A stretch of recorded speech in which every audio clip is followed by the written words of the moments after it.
Torn terror, little nigga. I got the world on my shoulders. Got chips on my shoulders, my bitch getting colder. Move bricks like a boulder, my dick is a soldier. My hip is a toaster, the blick in my holster. My chain is so frosty, my wrist is a snover. Shot on my shoulder, it came with a beat. Jigglypuff try me, I'm making it sing. You don't want action, don't make it a scene. Step with a flash, boy, you won't see a thing. The word on my shoulder. Hold up, Ray got I'll the keep me chopper, a I snover. point, he unloaded it. Stay with my slimes, but this ain't Nickelodeon. I keep them up, but I ain't no custodian. Jesse.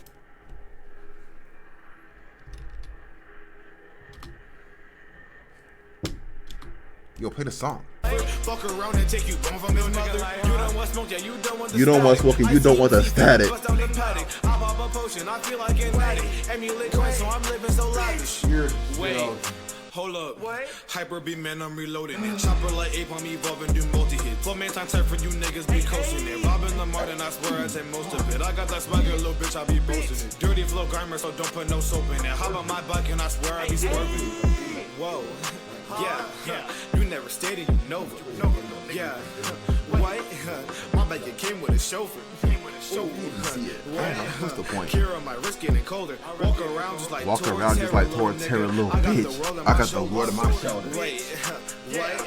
Walk around just like Torn terror, little bitch. I got the word on my shoulder. Yeah. You never stated you know, but Kira, my wrist getting colder. Walk around just like Torn terror, little nigga. I got the world on my shoulders. Got chips on my shoulders, my bitch getting colder. Move bricks like a boulder, my dick is a soldier. My hip is a toaster, the blick in my holster. My chain is so frosty, my wrist yes, is a sir. Shot on my shoulder, it came with a beat. Jigglypuff try me, I'm making it sing. You don't want action, don't make it a scene. Snap with a flash, boy, you won't see a thing. Yeah. Ray got the chopper, I point, he Whoa. Stay with my slimes, but this ain't Nickelodeon. I keep them Stay with some slime, but this ain't Nickelodeon. They are not my associates. So many flows, how I switch, I got Hey, Brody. Dipping your bitch, I'll be up and fucking die. No competition, we smoking them. Ooh. Okay. You never stayed out and sin up. Don't give a fuck, man, we don't give a fuck. But that Glock is a nympho, that chopper a bimbo. Sharpie don't swim, that boy move like a missile. Origin proof and that shit ain't no drizzle. You say you fire, but that shit a fizzle. You lit and you little, you G, you a Kiddo. You lit and you little, you J, you a kiddo. That's while I'm rapping it. Pack up the Pokemon, I might unravel it. Don't need no Uber, use fly while I'm traveling. Cavalier on my side is a javelin. Play with my food and I might just get mad again. Pockets more pico, so you know the bag I'm in. Giovanni, this whole gym, my establishment. Hey. You never stayed out at home when your girlfriend come over, she staying, she hoeing. HMO5, how my wrist it be glowing. Pokey Rust purple, that lean in my glass. Pokemon Prime, if I'm beating your ass. I grow what I want, got that weed in the stash. Charmander, Bulbasaur, heat to the crash. Hold up. Charmander, Bulbasaur, heat to the crash. The way that I'm clapping it. Fatty that ass nigga, I'm double slapping it. Water that pussy out, Pokemon snapping it. Her candy money, I gotta keep racks of it. Token was gone, but I'm not doing that again. Team Rocket Goose, nigga, yes, we are back again. Cohort Duck Trio, I'm back in the trap again. Pokemon Black, bitch. Uber Beats, bitch. Yeah. Hey. Whoa. Okay. Bitch. Name is Lazy. Lazy. I just 3X. got a gun. Lazy. Alright, here we go. Lazy 3X. This is yeah, Lazy. His name is Lazy 3X. 2 goes on my head. If he wants that exact dose. I'm a SoundCloud rap. Yeah. Hey, 2 guns on my hip. If you want started, we zapped them. I'm glad the cat, the bitch can be caught. He right now leaving in the cost. And then how we went in this block. Dan is Glock is Super fatness, yeah. Like Bruce Lee. I wouldn't chance it. Make it toys. Blast. I get the juice, high C. The tongue spread like IV. Turn a nigga on the IV. I leave her sore like IV. I train his body. I leave her sore like IV. He snapped. He definitely snapped right there. He said leave her sore like IV. Oh, nah. Damn. That's sexism, bro. You can't say that. That's toxic, bro. Don't jinx it. Pull up on your block, then I bleed. Now he famous for all the wrong bro. My freaking mouse isn't working now. How do I fix that? No, damn it. How do I fix that, bro? Let's go to your camera. Go to your camera.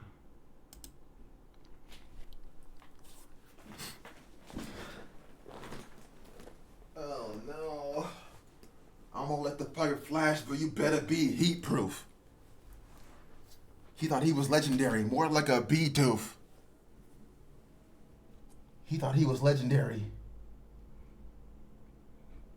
That's the camera. Don't push that one. Don't touch that one. That's the camera. You need this one. This one is the mouse. Okay, just push it, fix it quickly. No big deal. Then you, it's not working still. Okay, fine. So check it out then. Just take it out. Just take it out and then put it back in. Then it'll work. Nailed it. Sick. Great. Now you need to go into the call. Nigga, don't jinx it.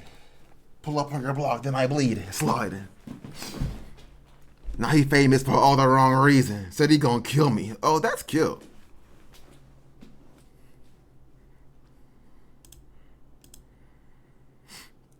I'm gonna let the fire flash, but you better be heat proof.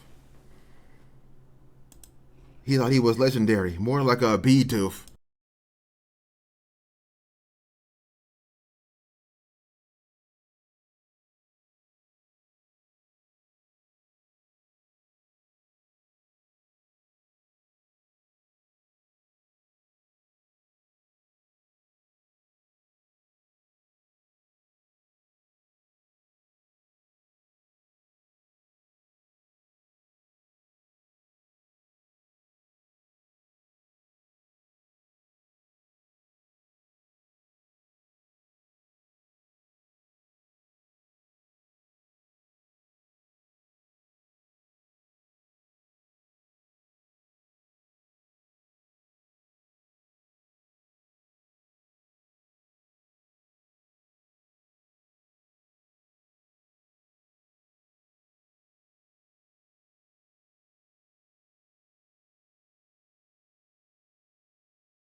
Pull up on your block, then I bleed. Slide.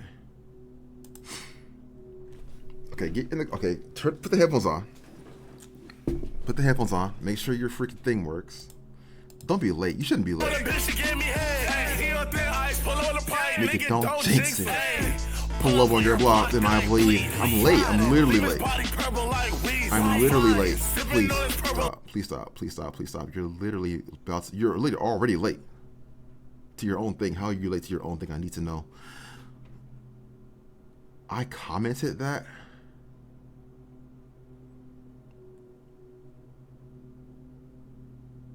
I leave. No. Okay, you're done. You've got to be done. Huh. Ooh. Yeah. Looking for. No, that's not what I want. Nope, that's not what I want either. Where's the good? Where's the actual one that's actually good? The worst headache right now. Where's the actual one that's actually good? I want the other one. Where is the song? I'll leave you obsolete just like a CD. Not gonna beef online, you better meet me. You wanted smoke like my bitch named Tashiki. Huh? Konoha. Smoking that Konoha. Burning that and leave. All right. Hello. Hey.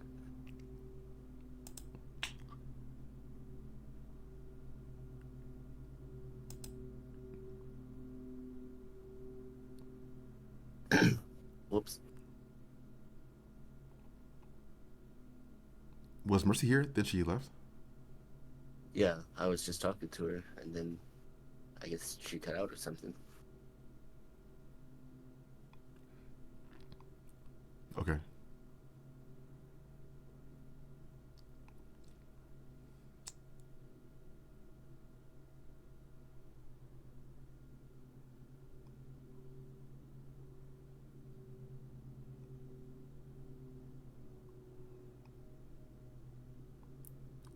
were you able to decide for tomorrow?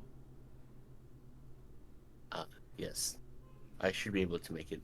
I will have to double check with my mother, but I'm pretty sure she's not wanting to meet up until the afternoon. Okay.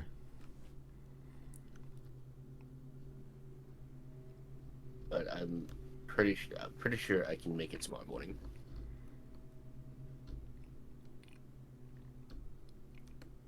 Okay.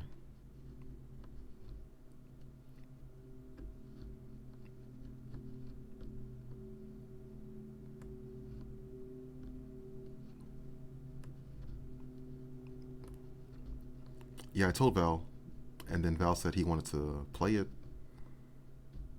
So then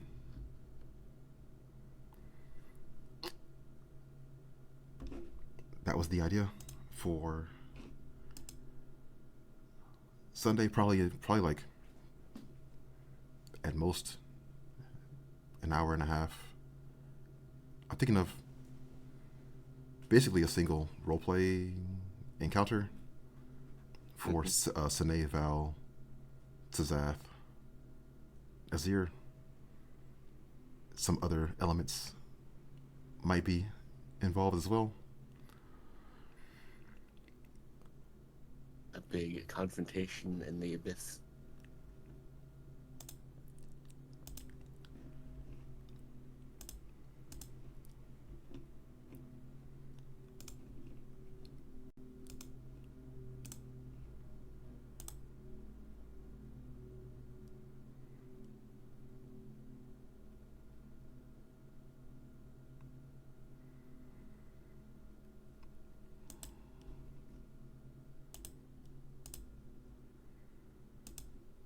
I know her blowing that leaf, that little bitch. Her name is Kiki. As for the news, she let me CC. Skirt on the highway, 200cc. Nigga, I run shit like I'm in PE. I bring the Mac out, this ain't no PC. This is a sermon, I'm finna preach. Just pay attention if you want to receipt. Ain't giving handouts, ain't giving freebies. Beat up the beat, man, I feel like I'm Rocky. Control C the way y'all niggas copy. You can get cut like you taking hydroxy. You can get cut like you ain't about no action. Don't talk on my game. Don't talk down on my facts. They talking too crazy. They want satisfaction. You talk on my name. You won't get no reaction. Good morning. You see me in person. I up it in blast. They poking his body. Won't get no reaction. Whoa. Money. Hello. Ain't no subtraction. Bitch, I'm Welcome in my back. bag. Thanks.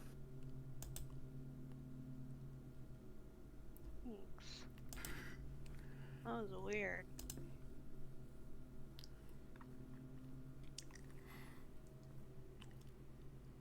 Looks like we're all here. This is Isrion's Will, session 13. At the end of last time, the party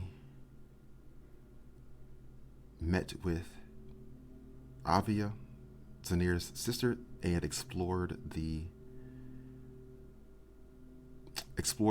abandoned house of their parents. They discovered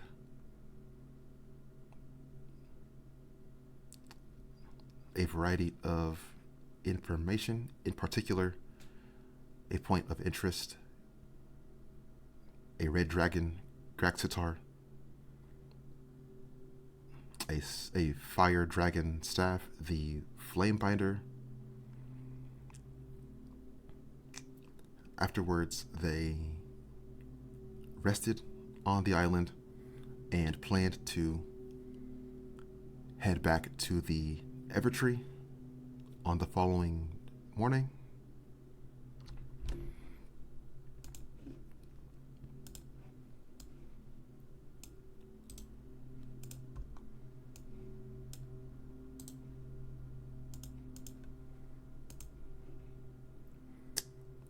Their next goal being to speak with Kulari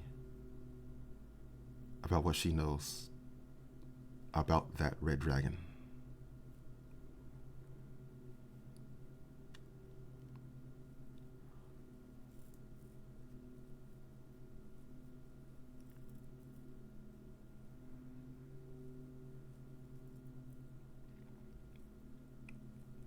Any discussion or preparations from the party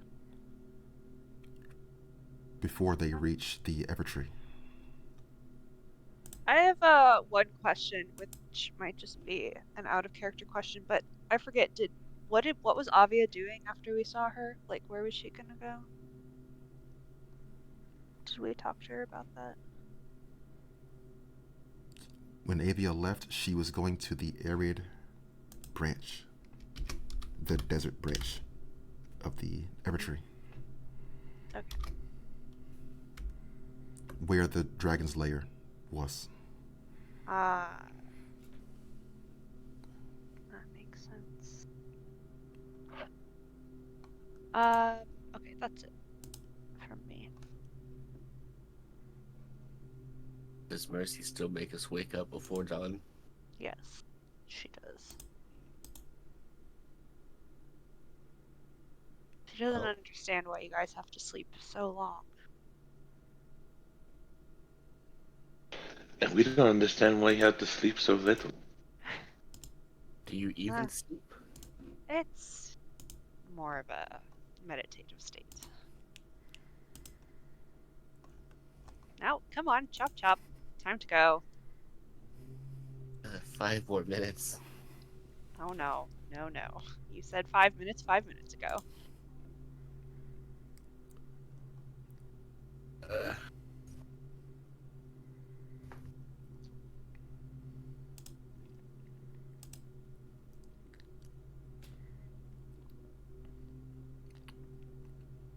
Could everyone roll a d8? Ooh.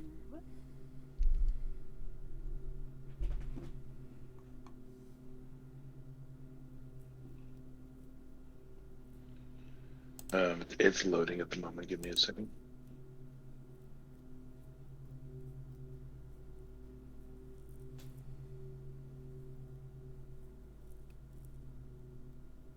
And is it like, how many days until the council meeting at this point? 2? 1?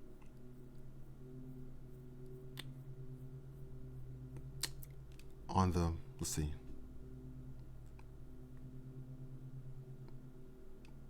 On the morning that they are leaving out, they would still have 3 days left. So, Okay. probably like half a day's travel from the island ranch to the Evertree. After arriving at the Evertree, they would have roughly 2.5 days. Okay.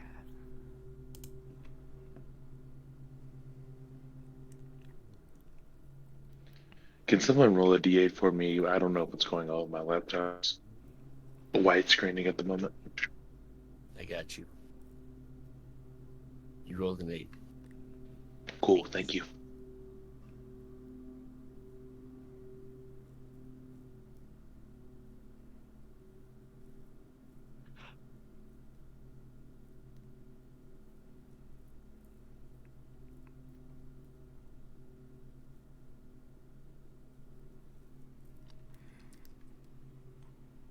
Along the way, between the island ranch and the Evertree,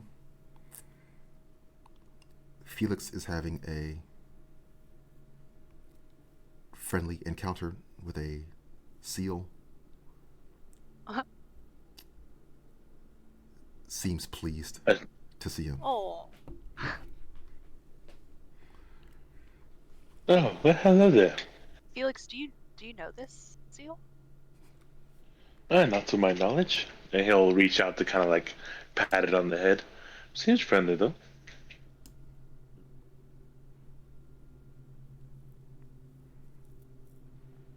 Those things bite Maybe. you, though. Do they? Why? They're wild animals. I mean, mostly it's self-defense if it feels threatened, but I could take it. Oh, I ain't gonna threaten this little guy. He'll just like give it little head scratches. Mercy, you could take the seal. I could take the seal. He doesn't look that tough. Teeth aren't so big. I would hope you could take the seal, considering what else we've done.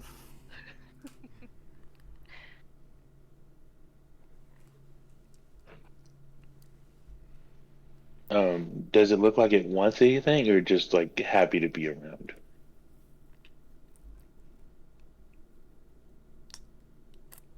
The seal is handing Felix a small white seashell before swimming away. And I didn't get him anything. And he'll just examine the shell, um, see if it's just like a normal shell, or did he just like randomly hand me the magic shell or something?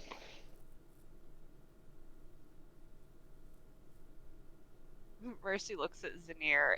Is this typical sea animal behavior? I mean, it's happened before, but not very often. Huh. Never happened to me, that's for sure. The shell appears to have a slight energy of natural magic.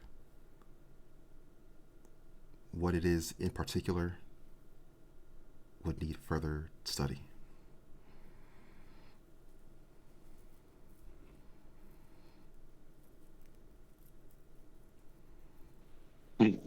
Okay. Well, he'll uh, take it and put it in like a inside of his armor, inside of a pocket or something close, um, and just pat it and will say, huh, huh, "A treasured gift from a seemingly weird sea creature. It's cute though."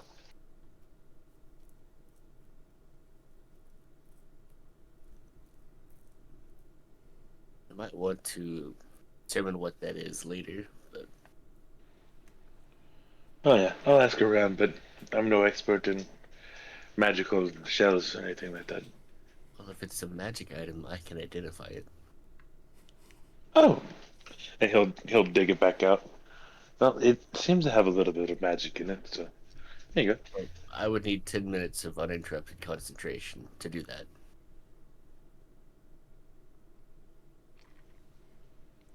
Yeah. Whenever you have the time.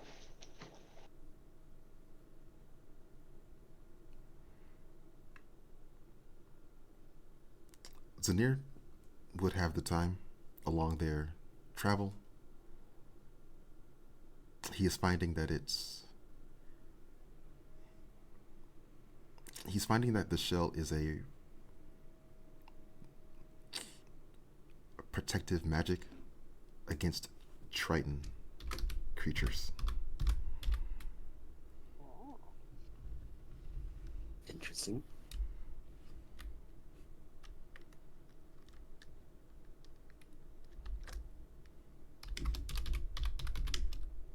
Sounds like that was a very important charm for that seal to have, assuming it knew what it was giving you. Very curious on why it gave it to me. I'm beginning to think your calling or fate in life might be towards large monsters, Felix. Have you ever considered this? Oh, it's every adventurer's dream to be the one who has to hunt down the big monsters. I had a story one time whenever I was working back home.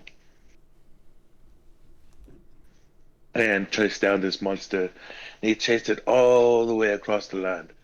And took him like a year to find it. It was an epic tale. Huh. I'd love to have some of those of my own.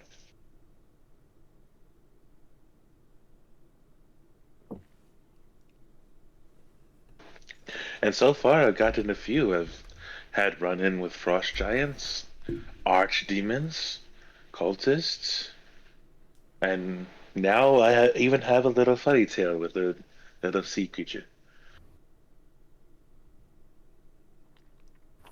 That is pretty unique for someone whose, profession doesn't seem to be monster slaying.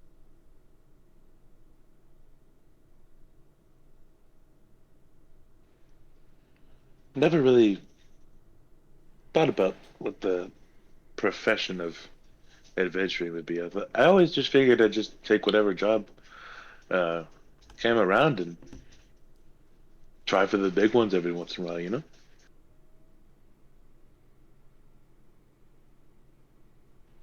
You didn't Kind of. have a larger goal or Hmm. anything you wanted to achieve as an adventurer? No, I wanted to be part of the great stories. I wanted one day, in my old age, when I'm unrecognizable, I want to be sitting in a bar and hear somebody tell a tale of the great Felix Willifay and some nonsense he did to save a city or something. Never really need all the glory. I just think it would be fun. It's cool. I grew up hearing all the stories from different adventurers and hunters and all kinds of people, and I don't know. I just always imagined being part of those stories, and this seems to be the way to do so. Well, you're a bard, right? Can't you write your own stories? Oh, well, of course I can write stories, but I don't want to write stories that are lies. I thought And that's what. I don't want to write stories about other people either. Where's the fun in that?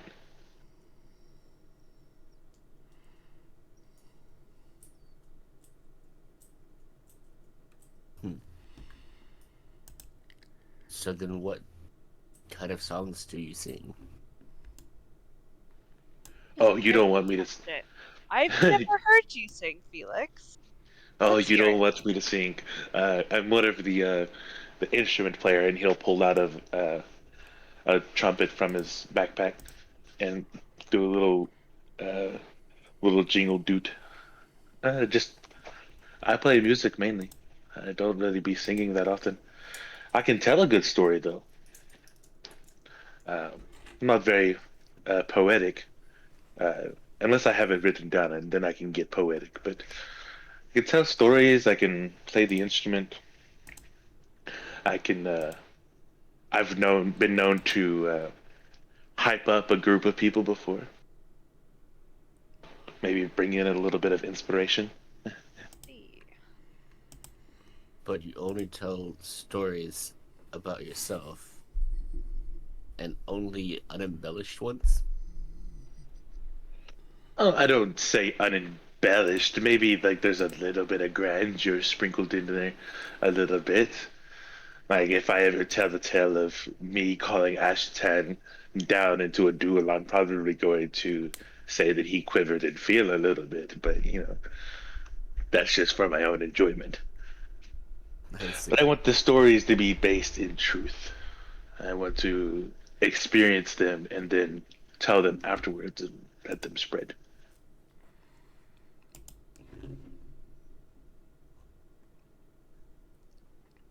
I suppose that's not the approach of most bards, but if that's what works for you, Yeah, most professional bards aren't wearing heavy plate armor, shield, and wielding a sword. So True.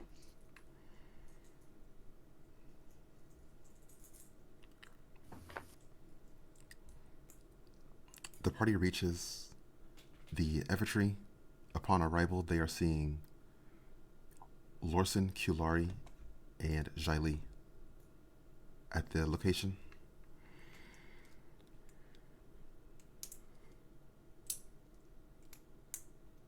Well, Zanir, here's your chance. There she is.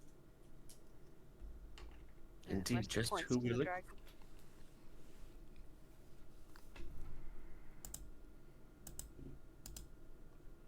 Good thing Val's not here. He seems to hate that theory. That's true. That's true.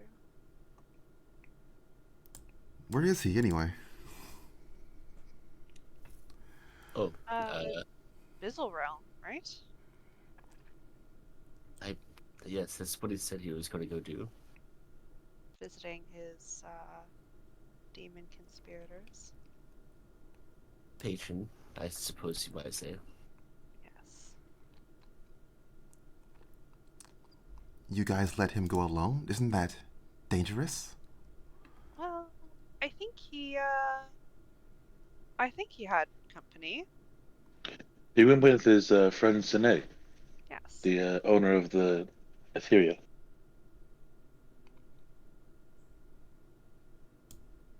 I believe they both mingle in the same crowds, so she seems capable.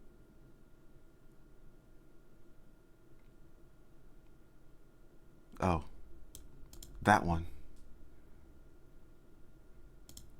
Next time you Not see a her, fan?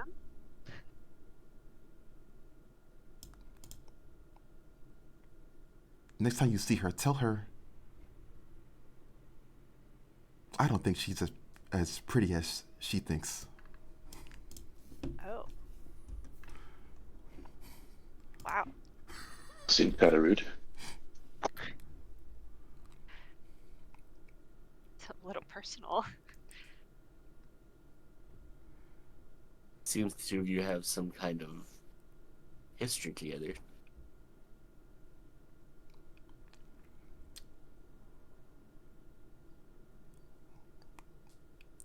We met a few times. Nothing important to speak of, if I had to say.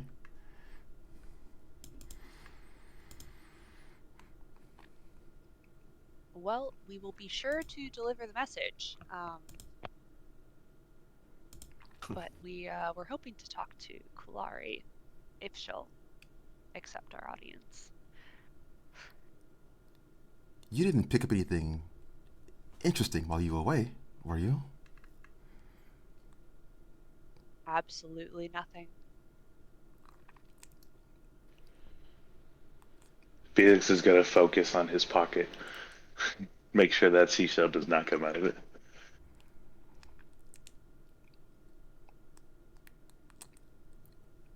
Jaili is hovering closer to Zanir. She seems to have found the bag of holding.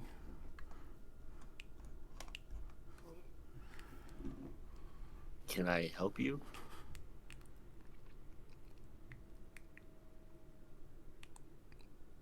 What you got, huh? Something special? Something shiny? Something not yours. Oh, I could see at least, though, right? Well, you're looking at it now, aren't you? But what's inside? Just show me.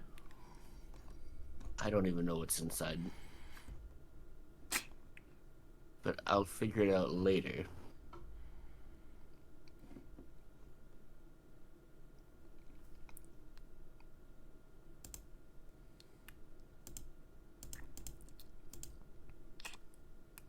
There's a disapproving look on Jaili's face. She disappears. I keep a hand on the bag just to make sure. I think I might have to agree with Felix on that one. She is not to be trusted. Yeah, according to Val, apparently she stole one of his previous companions. The whole companion? That's the way he tells it. Wow.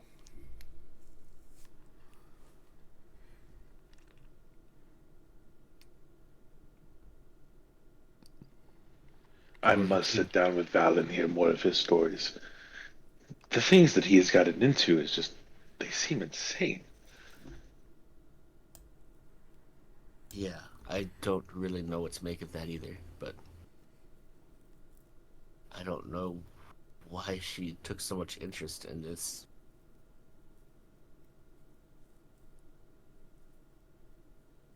Well, the Fae are interested in anything we are, really. A little too interested, in my opinion. Yes, I would agree with that.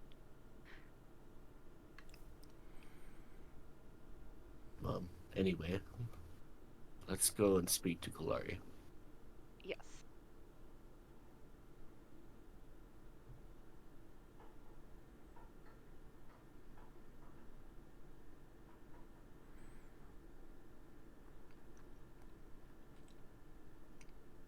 So we will go and approach her.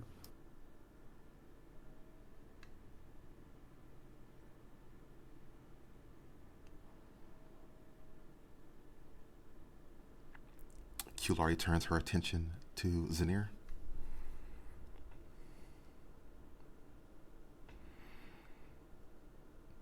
Well, it's good to see you again, Kulari. If you don't mind, I would like to ask you a few questions about the natural realm.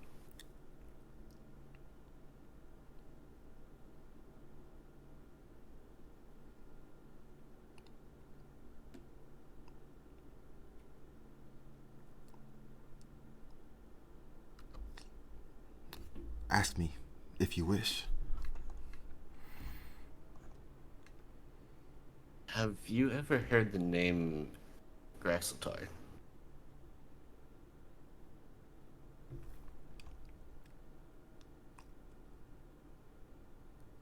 Yes. The Red Dragon.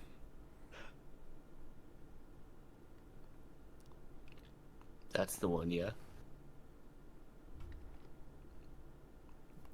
Could you perhaps tell us a little more about this red dragon?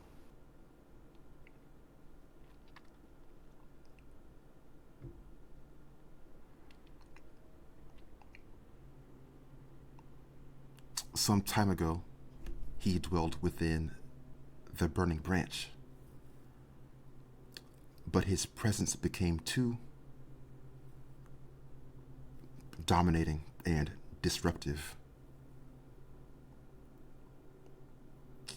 He was forced out by other beings.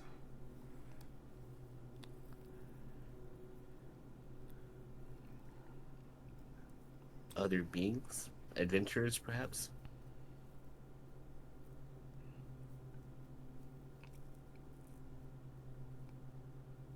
No. As I recall, that was a matter of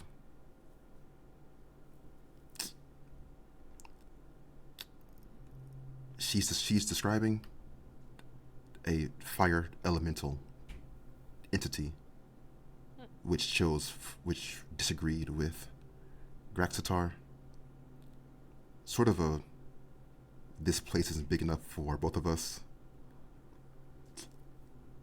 The dragon was driven out, and the elemental remained. The elemental, like a lord elemental creature, pushed the red dragon out of the burning branch. And what of the elemental now, after the whole devilish incursion?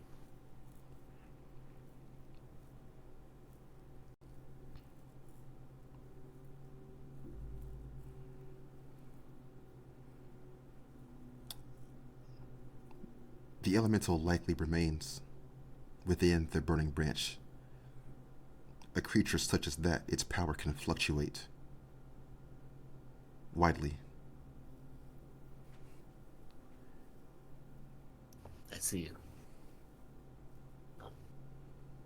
And at that point, did Graxeltar perhaps flee to the arid branch?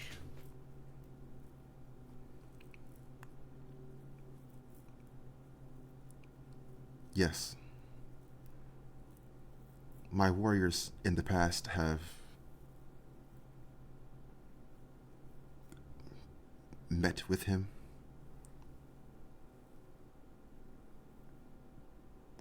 Some attempt of an arrangement.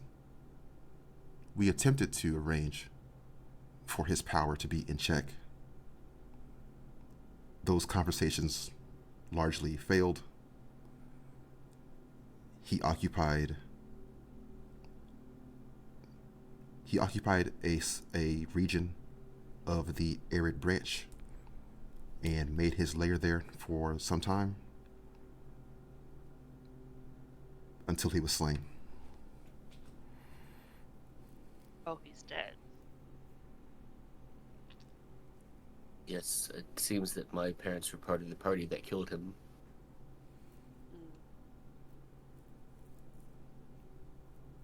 Have you ever heard of one particular treasure of his?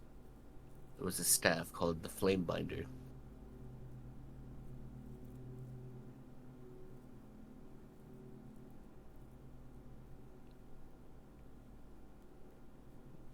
I've never heard of it.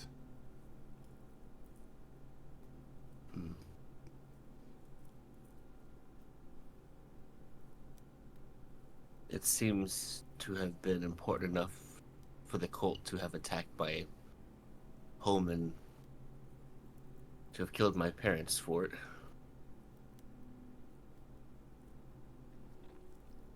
That's what evidence points to that we've recently uncovered. I would like to get that staff back. The very cult that's been assailing your lands and even the natural branch is the one that I'm referring to.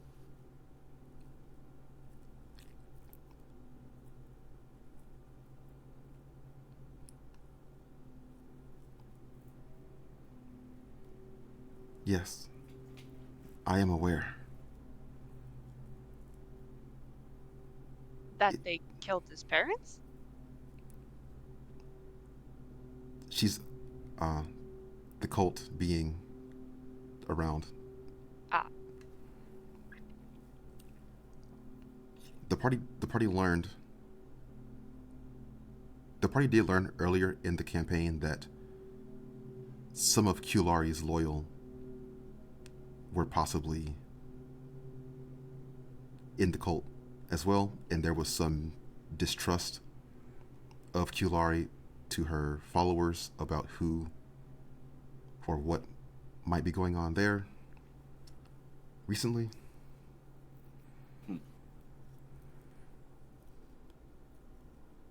Kulari is also saying perhaps this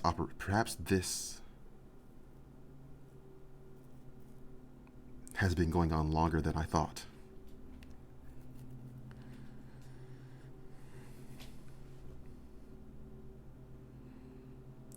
Perhaps the dragon and the cult were in contact.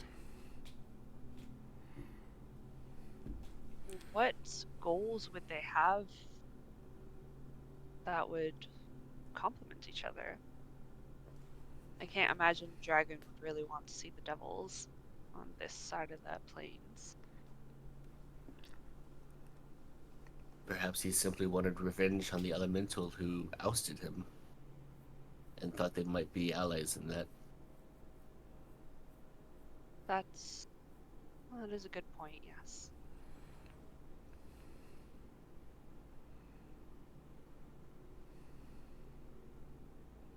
I guess we'll never know for sure now that he is dead.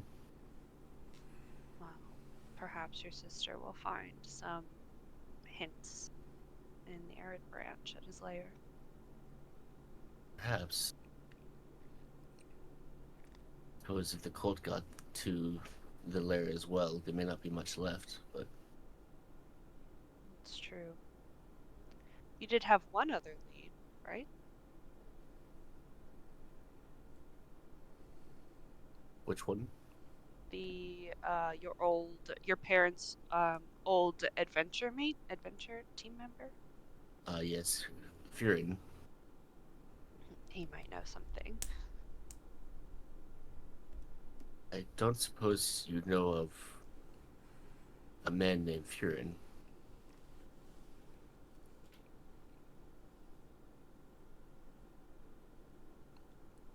Kulari shakes her head. What I have, since it's an adventuring party, hearing stories growing up, would Felix might have heard it?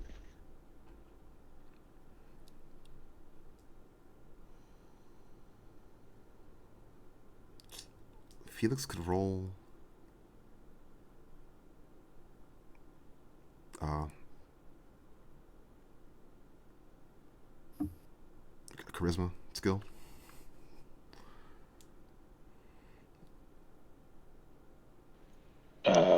Which one? Oh, just a charisma check. No, Oh, no okay. skill. Gotcha. Yeah.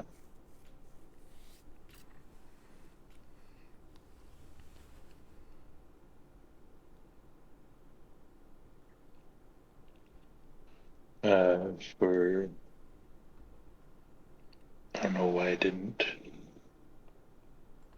add my charisma to it, but I rolled an 8 plus 4, so that's 12. 12. Okay. Felix has heard. Felix has heard a story of Furin hunting a like ice spirit in the north of Esterlin, in the Pale Forge region.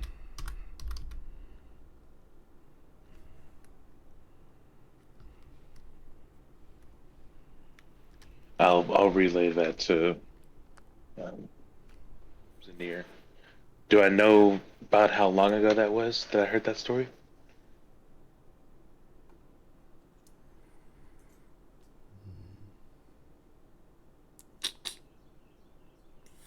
Uh, 5 years ago.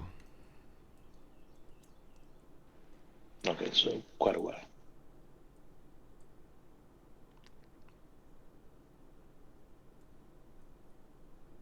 Yeah. But that would be several years after the events in Zanir's backstory. Gotcha. Yeah, if it was only 5 years ago, that'd be at least 10 years since. Or, yeah. Well, it may be worth checking out, or perhaps Felix, if you want to visit home again, maybe there's something more recent we could have heard. Maybe so. I wouldn't mind going home, of course, but I mean, we still have a few days until the council, so good investigation could do us all some good. How far is your home? uh, Not far, right? oh yeah, you weren't here for that session. Oh, It's the Hunter's Wife Inn. I think it was like a half day or a day's travel from Etheria. I don't remember. and like Which on one? the way to Alistair, I believe. Alistair. Mhm. We did want to go stop by there, potentially. At Alistair? Yeah, because weren't we gonna, or do we only send a message to warn them about We had sent the Isrion? messages. Oh, okay, okay. Yeah, that was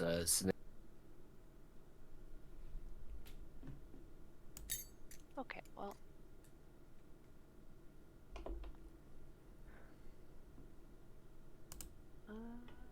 Yeah, it's not too far. I don't know that we'll have time to make it to Alistair, but perhaps to this. You said it was an inn? Mm-hmm.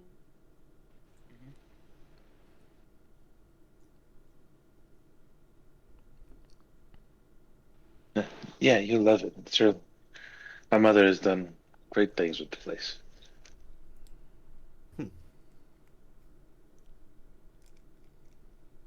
Well, And I do think you'll get a kick out of how similar our sisters are.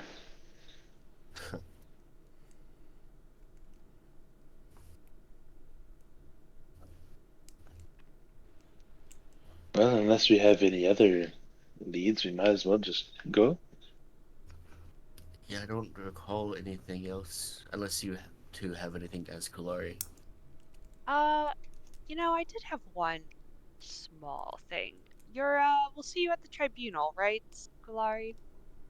Or tribunal. I don't know why I keep saying that. The, uh,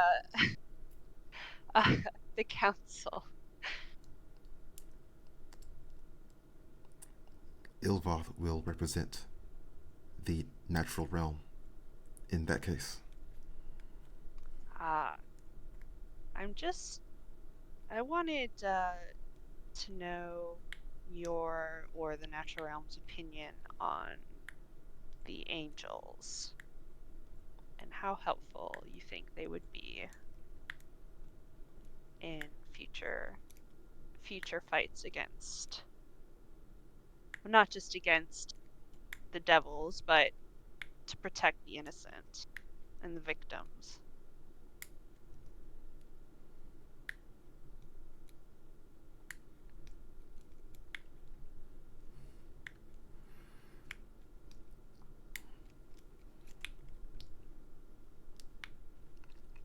Kulari. Kulari snorts with disgust. There's a flare of fire from her nostrils. She's saying, "You should ask that to someone who cares."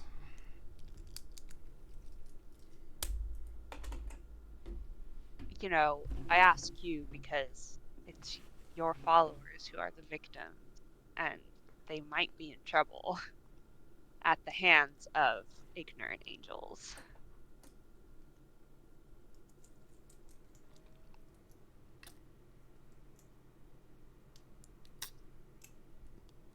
From what I gather, Kudajra is no longer among their concerns.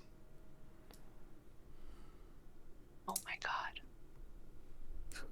My Discord crapped out again. Can you please repeat whatever you said? I'm sorry. Kulari is telling to Mercy, from her understanding, the angels are no longer concerned with Kudajra. Oh, when did you hear? Well, for now, perhaps. But okay.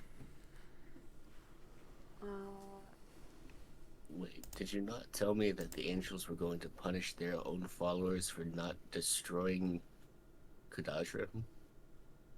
Yeah, that is the plan, but, after that, who knows? Perhaps Isrion will turn his sights back towards Kudajra.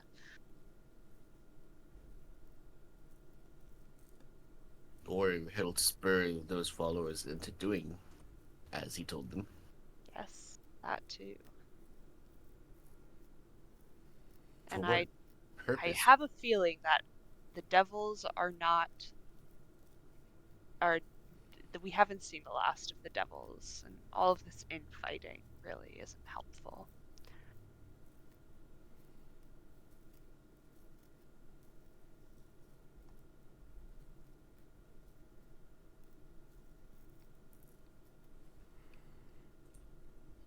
Anyway, I was just trying to get a sense of where the natural realm might fall into further conflict, but I see that they are just as indifferent as perhaps the angels themselves to others, to empathetic. To yes, well, we should go.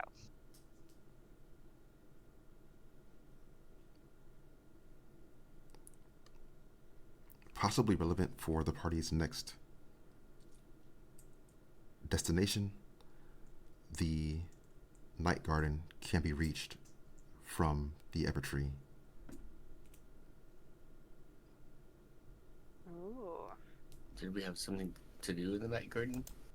I have something to do in the night garden.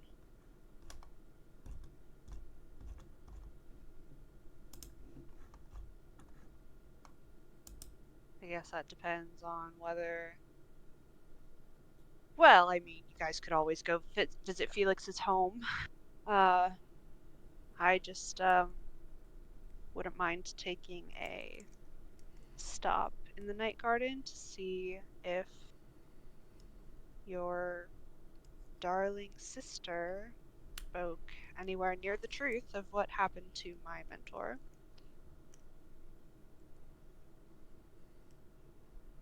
I can guarantee you that she told you the truth. Trust me, I know her. I know how she lies. Well, even more important for me to go visit the Night Garden. He might still be there. This is something that you need to do now? Yes. You do not have to accompany me. I can handle this myself. I'll be right Mm, behind you. I don't like the sound of you going. And look, I know this is your mentor and all that, but from the story that she said, it sounded like he was not in his right mind and could be dangerous. I'm aware of that, but I was with him on his last days when he was mostly also not in his right mind and very dangerous. I know how to deal with a blood hunter who's off his rocker. I'm going. You two cannot stop me or convince me otherwise. Well, that's not what I was trying to do. I'm just saying you're not going alone. Yeah, I don't think either of us want to stop you. Oh, well, okay then.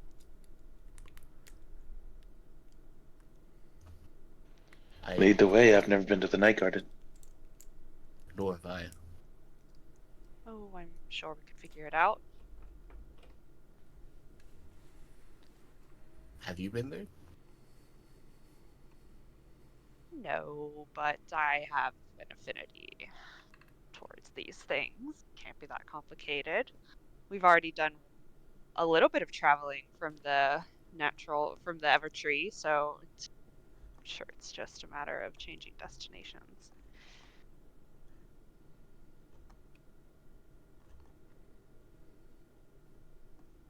Well, in that case, lead the way. Mercy hopefully knows the direction of where to go, question mark. Yeah, the party saw from Ilvoth before the overall layout of the Evertree.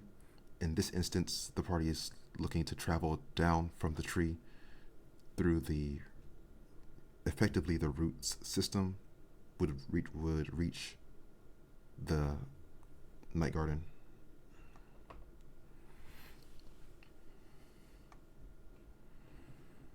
Would the roots also theoretically reach the intersection between the celestial and natural realm? I forget what that one was called, but Yes, that would be Starseed. gotcha. Okay. But those from the if you look in the resources, the diagram as demonstrated to them by Ilvoth, those roots seem to be fading away into a nothingness. They're not actually leading anywhere as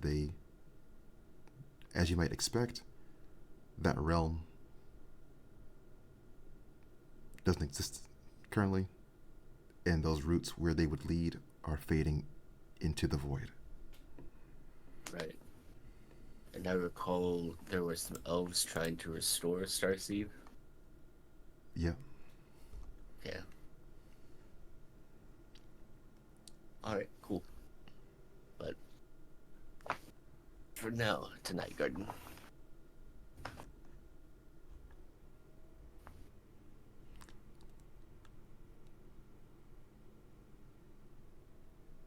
Could everyone roll a d8 as the party is traveling?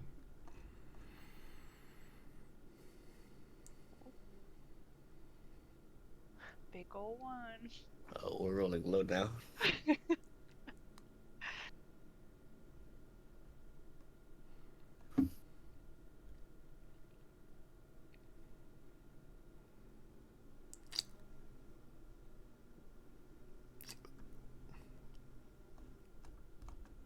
Interesting.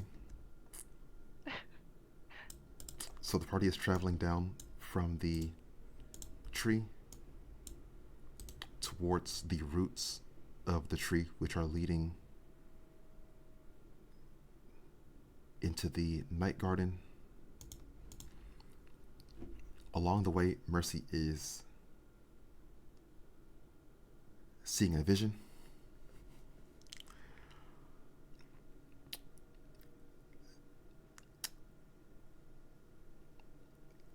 In this vision, Mercy is seeing a figure surrounded by a pool. There's like a waterfall behind him. Mist is spreading out throughout the area.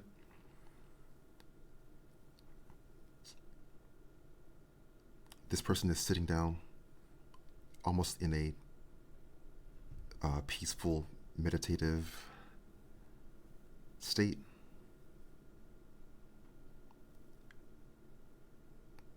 Bearing significant resemblance to Mercy's mentor in his human form.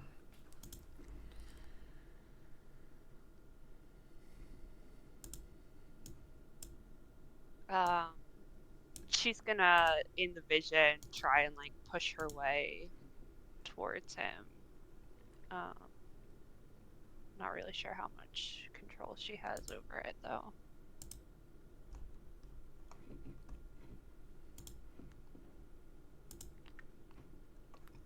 Mercy is finding the mist to be very thick and disorienting. She's having a hard time moving any closer. The mist obscures her vision, and her sight returns to her true surroundings.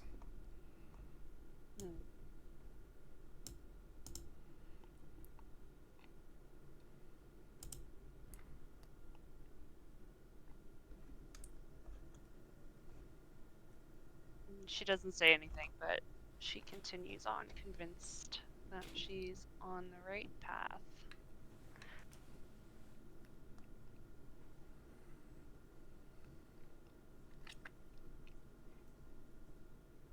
After some time, the party has reached the lower areas of the tree. Massive roots are spreading out in every direction. They are entering into a darkened, shadowy area of woodlands. Any thoughts or actions as they are continuing closer to the night garden? So, what's your plan, if you don't mind me asking? I know first to prove whether or not the story was true, but after that, wouldn't, if you don't mind me asking, of course. Well, Felix, suppose I don't have a plan. I intend to find him and find out if he is truly still alive, and then I think the rest of the mission should reveal itself to me after that. Okay. No, just thought I'd ask. It's quite possible we'll have to kill him. He wasn't in the best shape. Which is what Avia said. Well, it depends on... He always knew who I was. Sort of. And if he's dead, who knows how that could have... I saw him die. I want everybody to understand that, first of all. So whatever is going on right now, we've no idea. We've no idea how it could have changed him, or his state, or any of that. I just need to find out more. And then I'll know what to do. Okay. But how do you plan to find him? I'm going to roll a survival check. A good plan. Yes. To try and track him with hopefully my blood hunter senses.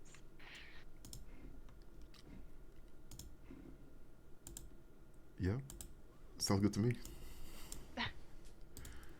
20.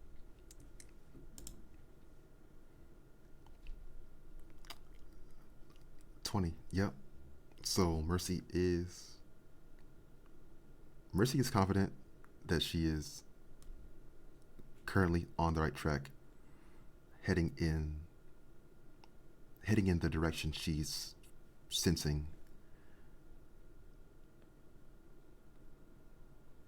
Yeah. Perfect.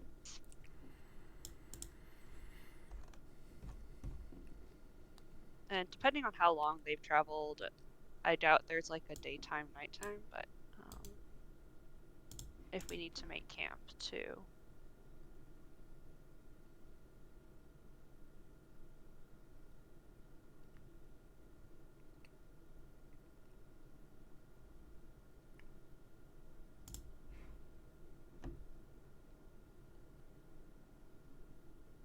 Okay. Yeah, well, yeah, in the night garden, there is only night. The party could be rested from their travels beforehand and also during this part of the journey.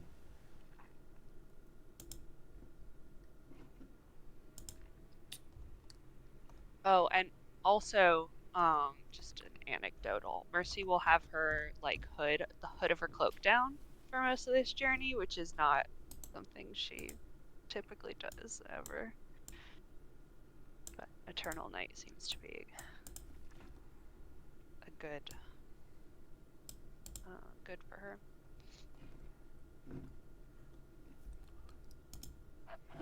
Cool.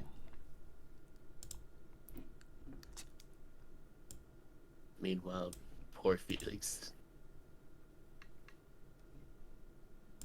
Yeah, every time y'all look back, I'm just kind of, the darker it gets, the more I'm kind of squinting and try to see.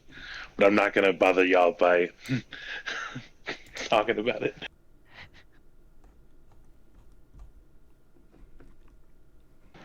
If it gets bad enough, I do have light, so that's fine.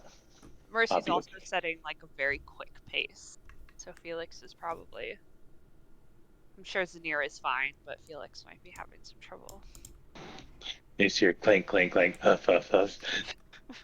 Yeah, most of the time I have to actively hold myself back from being way ahead of you guys. But Yeah.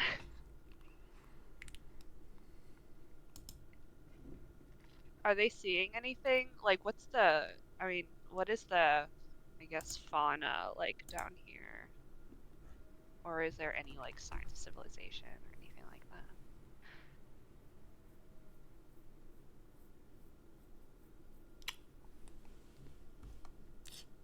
The party is seeing mostly like a typical forest area. They are occasionally coming across more curated garden areas, as if someone were to be specifically growing like various rows and columns of certain herbs, certain fruits and flowers. It seems there's some amount of people using the land, using the magic of this land to grow certain special plants.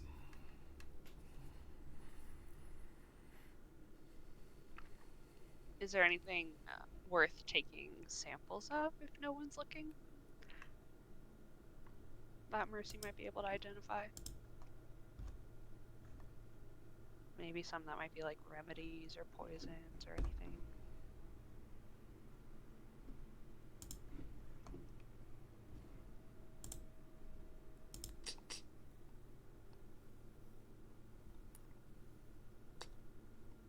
like a 1 is probably not good.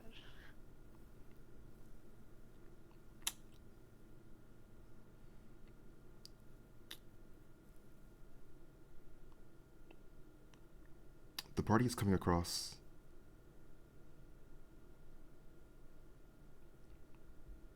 let's see.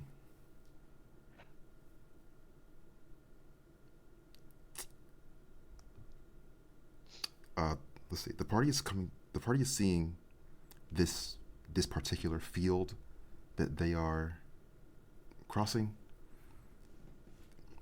There's a menacing, like strange figure standing in the center of the field.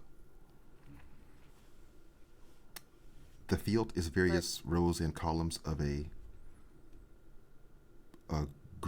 glowing red, some sort of herb or flower.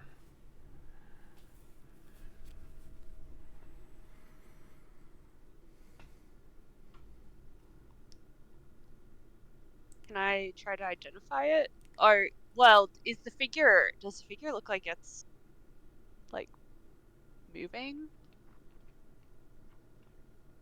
Or is it close enough to, like, see us?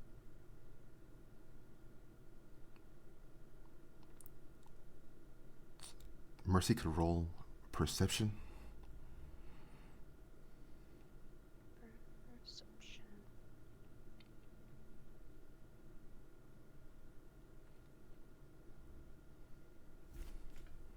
$22.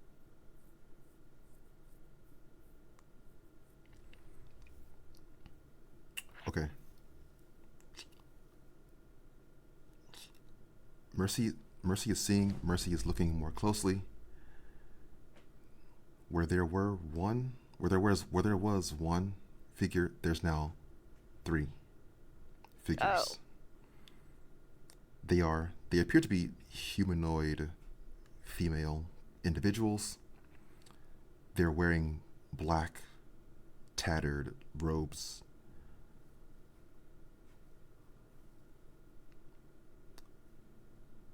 Mercy crouches down. Oh, sorry, go ahead. There's a aura of a dark magic surrounding them.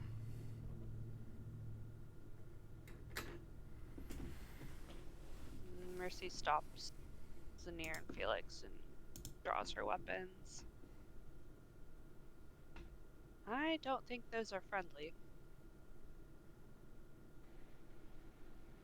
Can't say I'm surprised. Felix is gonna squint.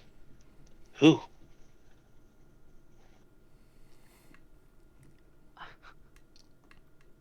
Well, let's see if they get close enough for you to find out.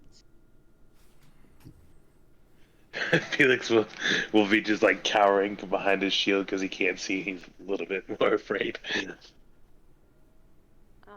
Mercy is also going to put her Curse of the Dawn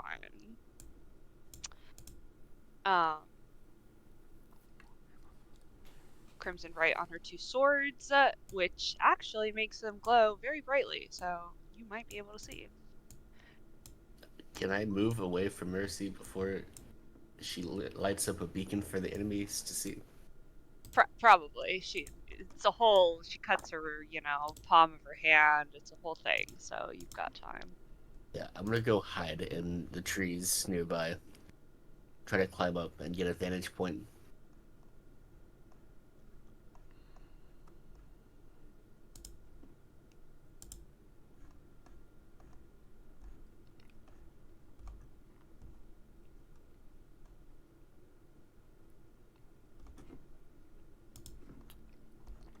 Okay. During this time, Mercy can feel the sensation that she was following is drawing closer. Oh. But she doesn't notice anyone else except for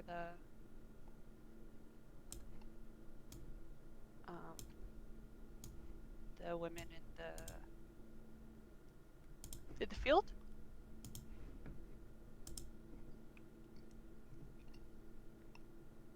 That's correct.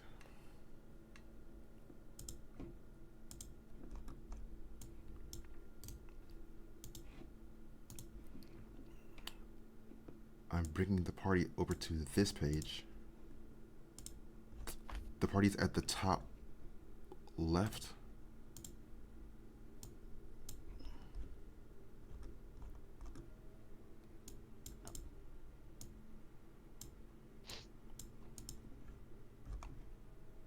The party's at the top left.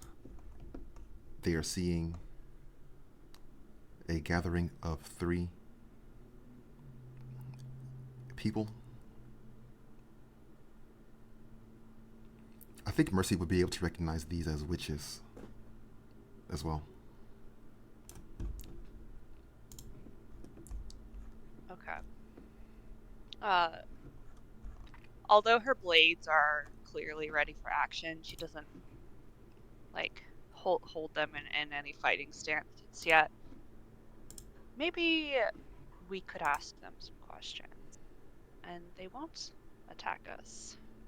Want to try, Felix? Yeah. Let's shut it up first. All right. So she sheaths her blades, which dulls the light, but they're still armed with the radiant glow. And she walks up cautiously towards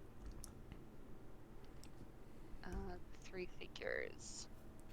Is this water? Like, do I need to like hop over onto these islands?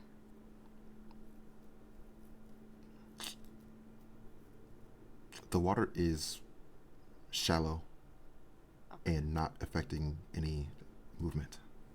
Okay, cool.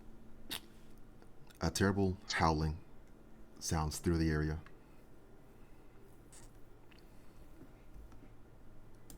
Oh. Do they react to it? Yes. They're all looking in the direction of the sound. This way. These trees. I hate to ask, but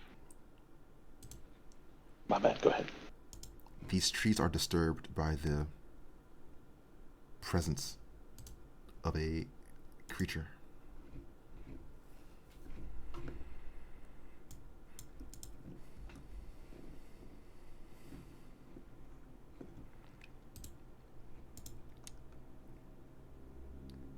Was Felix going to say something in that moment?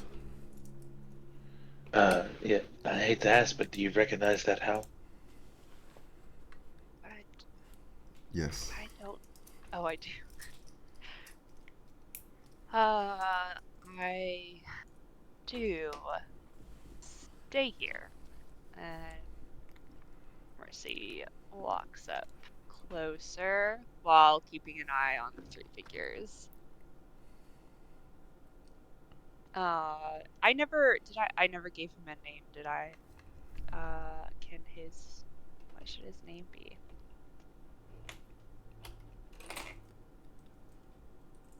Do you have a name for this character? David is the only one coming to mind, so if you've got a better name, I'm This all guy yours. named David. Frank. His name is Frank. Frank. This guy named David Frank. David.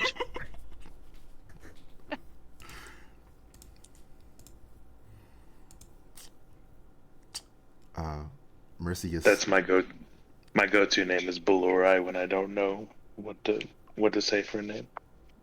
Yeah. Mercy is seeing this lycanthrope creature is rapidly approaching, charging through the woods.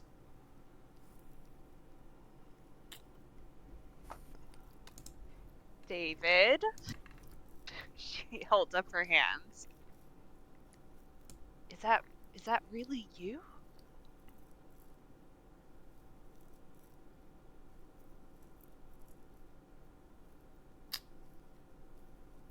And if he doesn't stop when he gets, if he doesn't stop like at all, or like stop or move or anything, she does draw her weapons.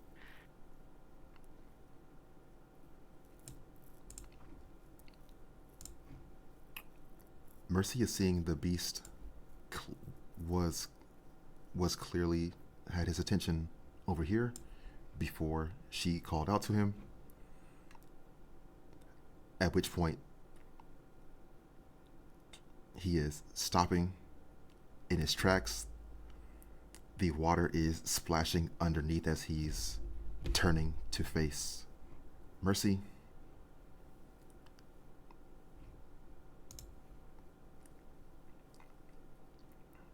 It is you. How is this possible? And she keeps moving closer. I saw you die. I was right there.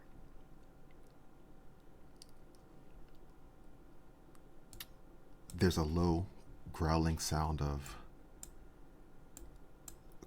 questioning, confusion.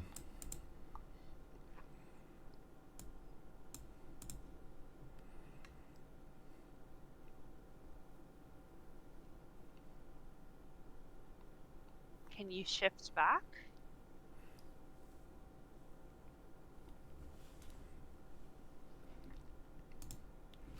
In response to can he change, there's a angry, biting, snarling reaction. Okay. Then tell me, what happened to you? How are you here?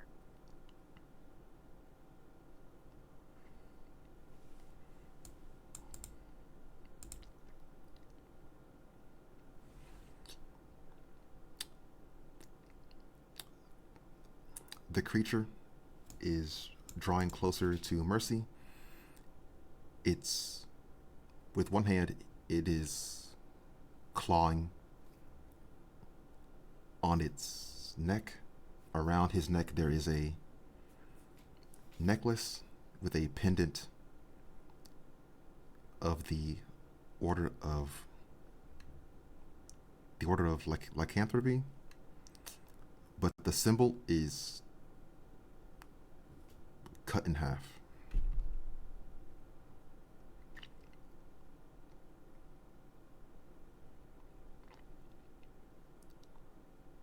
All right, Mercy slowly walks up, and she looks at the symbol and then at her mentor, and she just throws her arms around him, and you can hear her sobbing. I can't believe you're alive at all.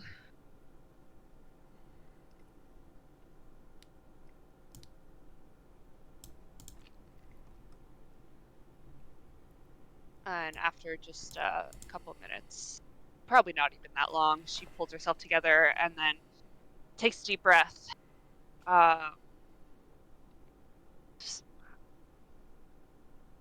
Are these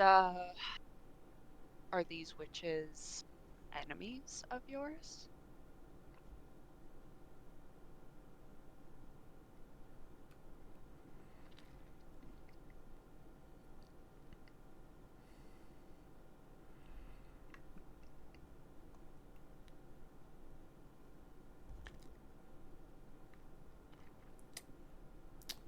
It seems that he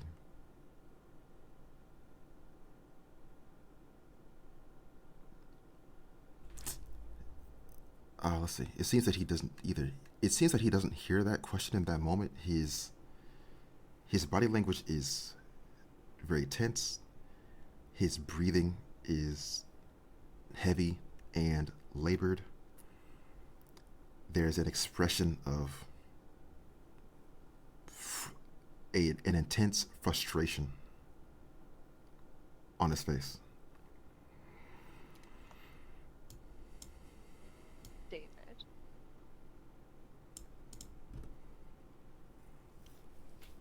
Mercy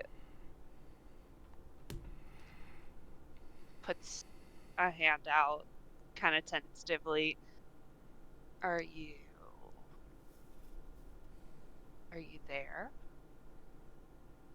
Or have you gone somewhere else?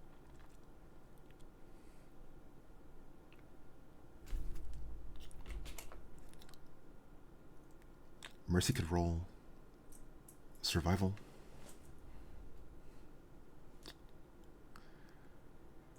At this point, Znir, still hidden, has his rifle trained on the wolf, just in case something happens.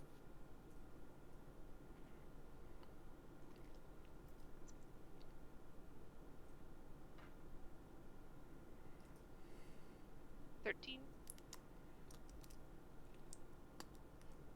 13. Okay.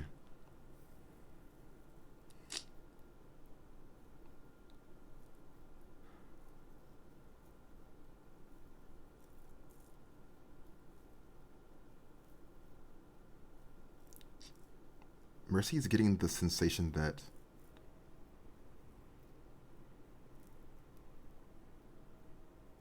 this is only part of her master.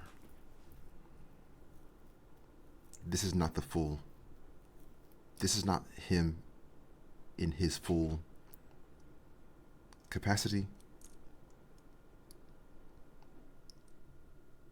This is only like a broken fragment of what he once was. In particular, the beast side.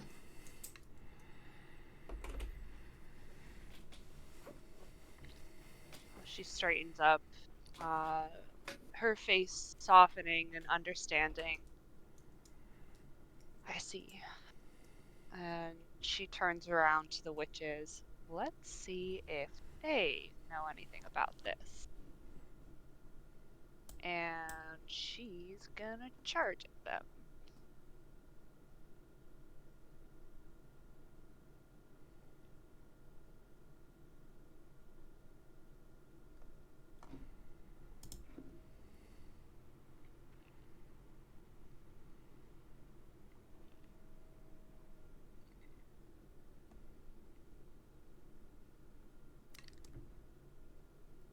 And when she gets up there, she does draw her weapons. She's like, "Can we talk?"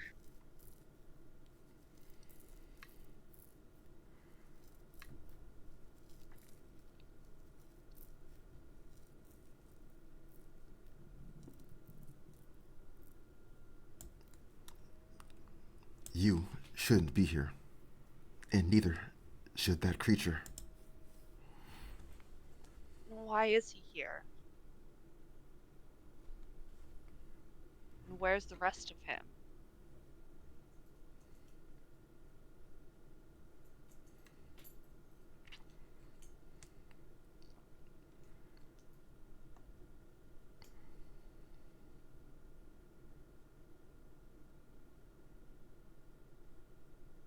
That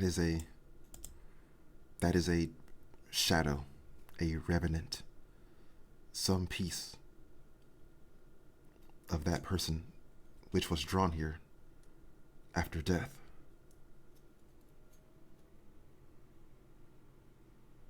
Mercy resheaths her weapons. So he is dead. And she looks back at the beast half of her master. So, what draws a fragment to the night realm?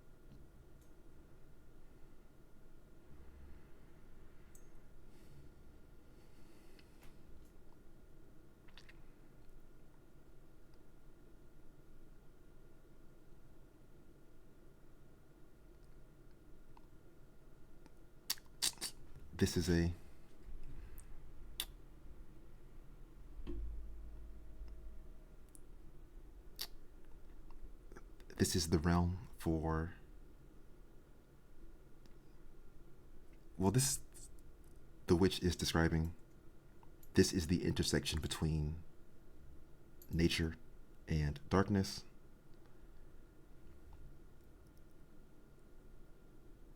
If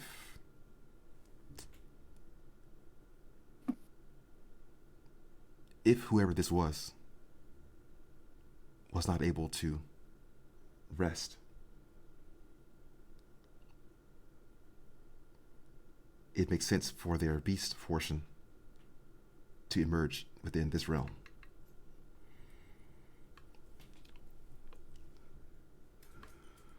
So he's some sort of ghost with unfinished business?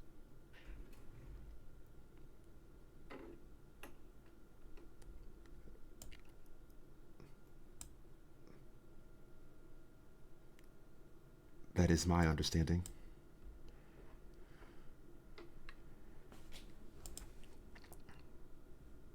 And I imagine there's some other part of him elsewhere in the cosmos.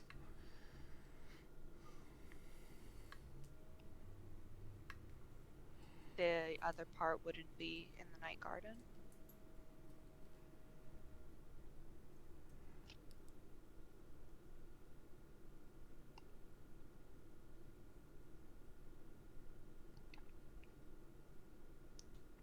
It could be, but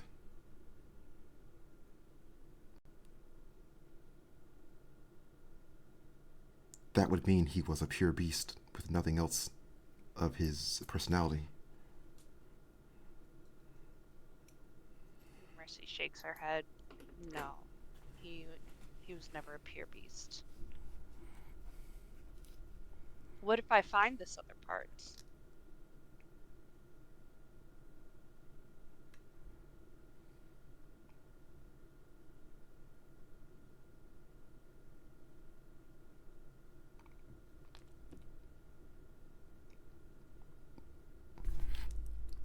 If they could be reunited, perhaps he will finally have rest.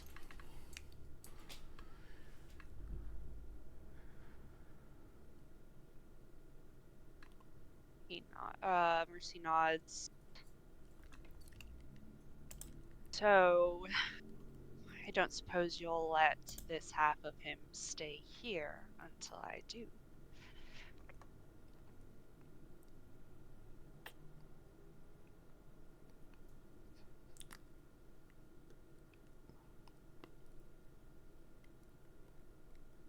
I would hope you would do something about it. It's very dangerous.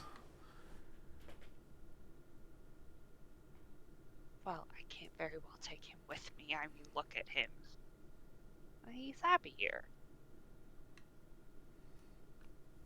Please, there's surely some way, some spell you know that could keep him and those around him, at least, safe.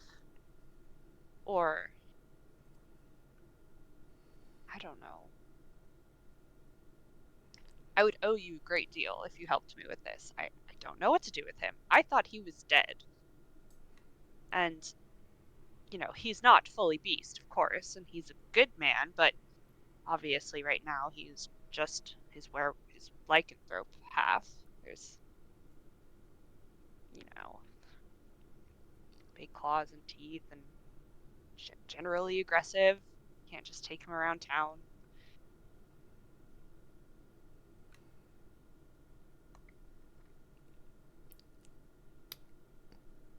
Any thoughts or actions from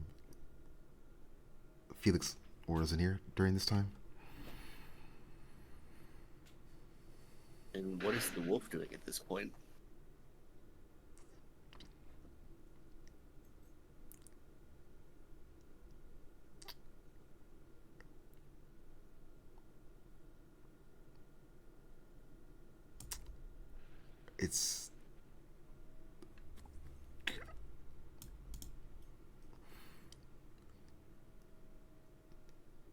It's like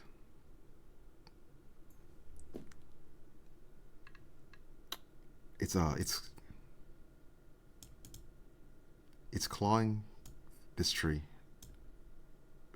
for some reason. I see. Being a wolf.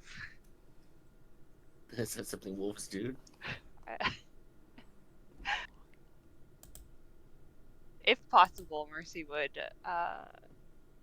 try to like beckon him over so that she could keep an easier eye on him while she's talking to them. That seems dangerous. She's fully trusting of her her ability to keep him at least somewhat in check.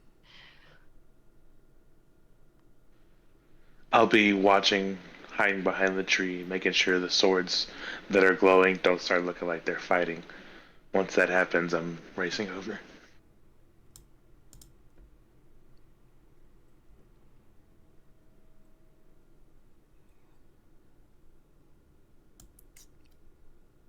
Think maybe we should make our way now, Felix.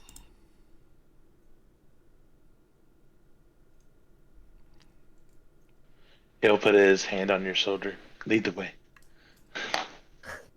Can't see for shit, can you? Uh, I can see shapes but it's all like black and slightly less dark black. Oh, okay. Follow me. I'll start leading Felix down.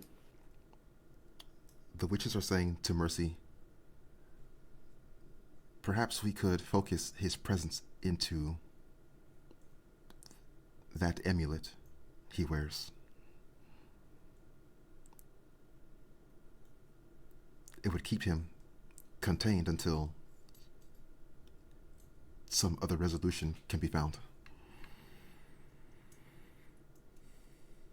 Yes, that sounds great, as long as it won't hurt him.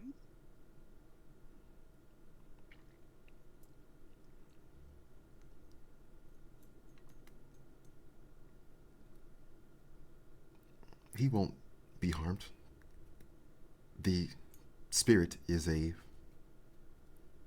malleable phenomenon.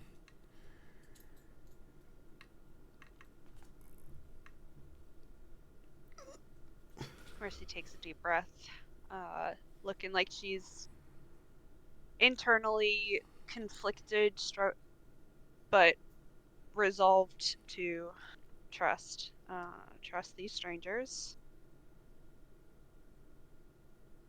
And she nods. Please. Again, I would be in your debt.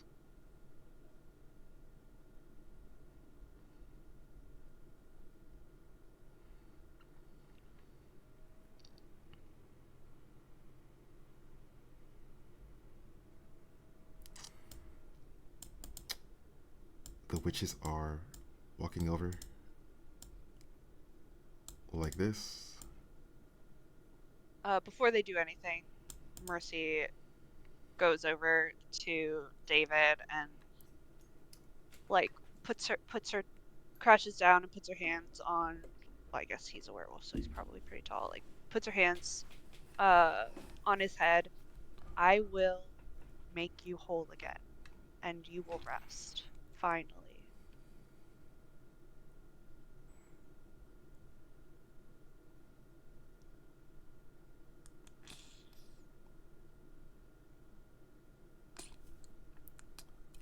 The werewolf is looking at the witches, and he's becoming noticeably nervous, agitated. You can trust them. Don't trust me.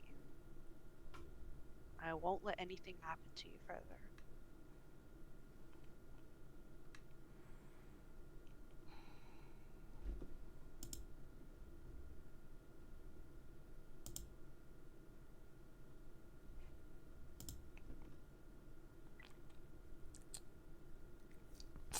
It seems that Mercy is able to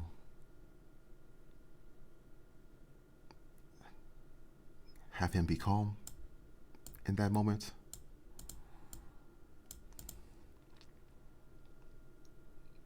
The witches are reaching out with their magic,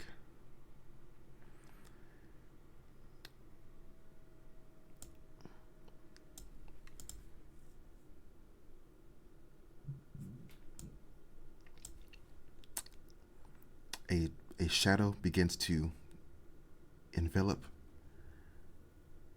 David's werewolf essence. He's beginning to transform into a dark energy, which is then pulled and focused into the necklace.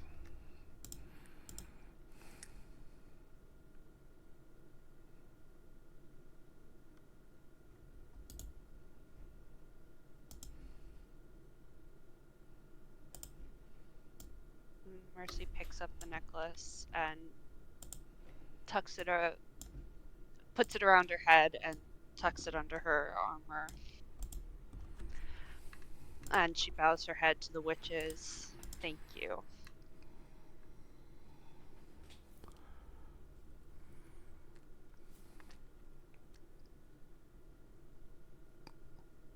We are fortunate you were able to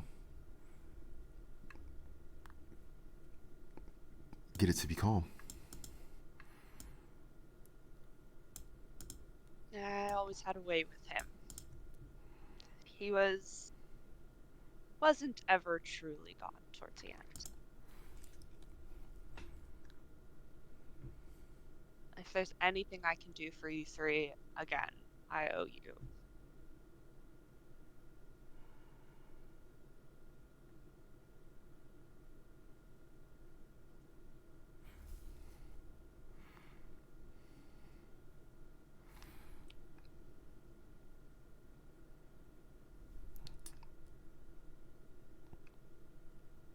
If you happen to find any women or girls in need of protection, we will gladly bring them into our coven. Right.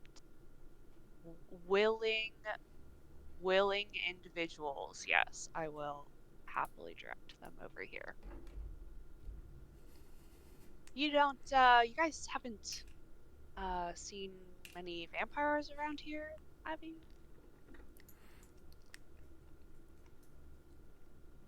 Not often, but there is the occasional sighting of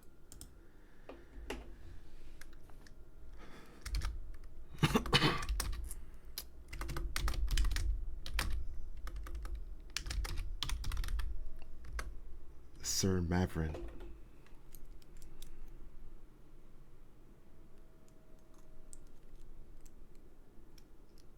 Who's he?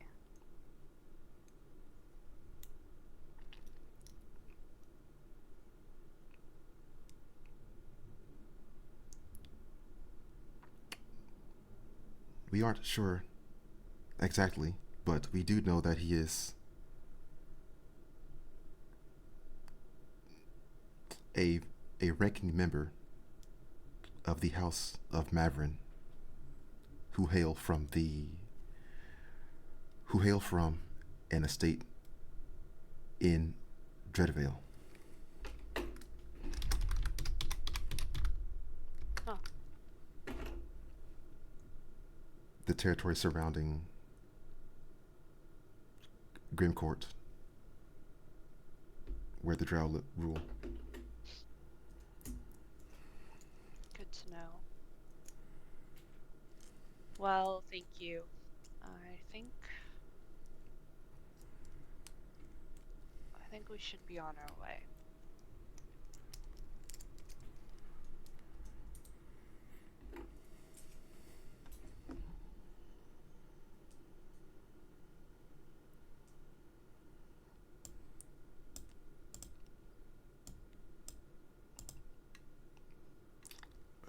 Farewell.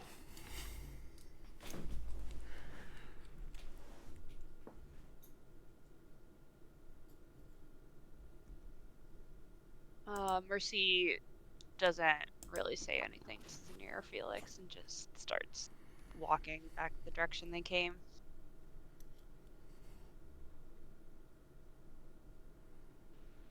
Good to see that didn't end violently.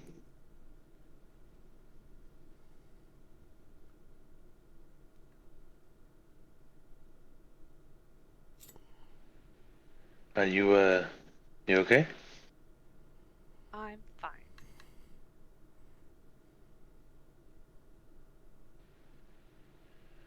Ah, okay.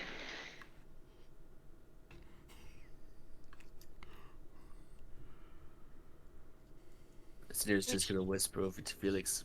I think that means she's not fine. Felix is just gonna nod back.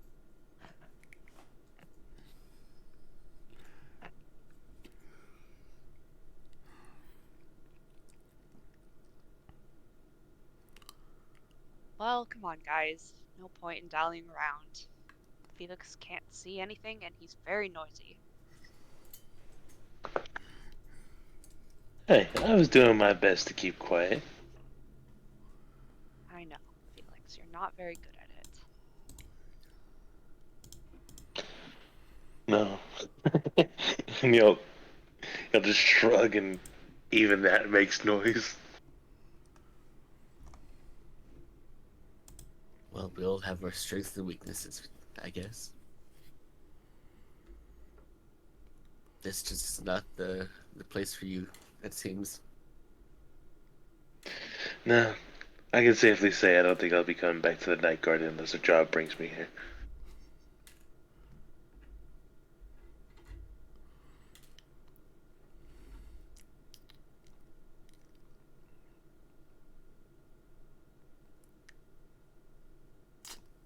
So the party is heading. So the party is leaving the Night Garden at this point. Where is their next destination? Are we climbing all the way back up the tree? Is there a way out of here that doesn't involve that? If the party just goes back to the roots of the tree, a different. Yeah, back at the roots of the tree, they could get back to the living world from there. Are there, I feel like, is there anything in the Night Garden that, like, Mercy would have heard from her travels? Like, I feel like there's got to be something cool here that she could, like, one of the plants or something.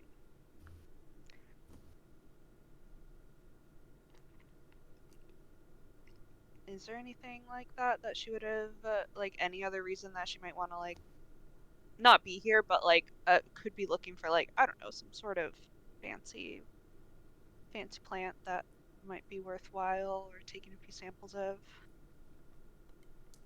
Sure. There's.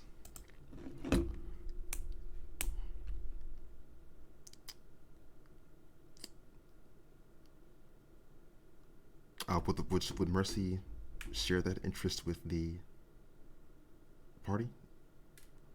Yeah, yeah. Okay. Like, so that they could, like, keep an eye out for it too. You're looking for a plant? What does it do? Well, if rumors are to believe, or legends are to be believed, it does some cool stuff that Vincent will tell us about.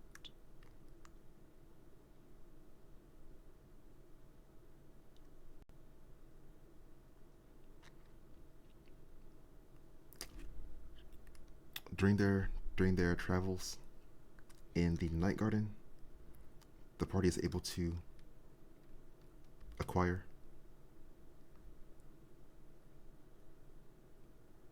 a blood lotus, Ooh.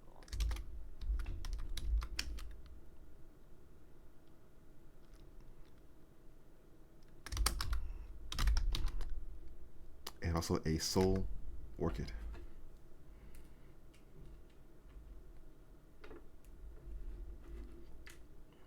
These are extremely rare. Obviously, they can only be found in one place, and it's here. But worth the trip.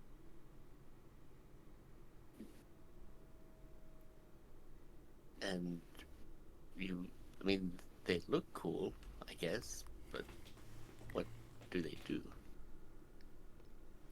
A blood lotus, when consumed, will amplify one's physical abilities. A soul orchid is essentially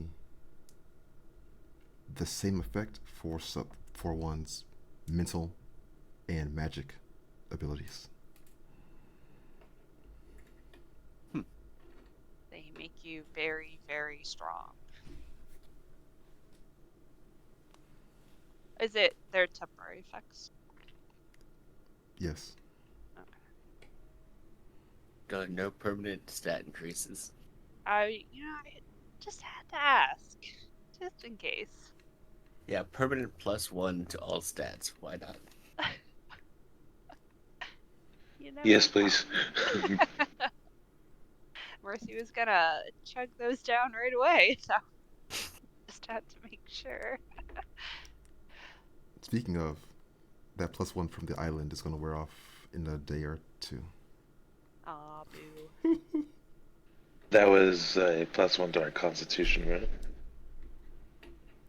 Or That was was that +1 to everything. Oh, everything. Okay.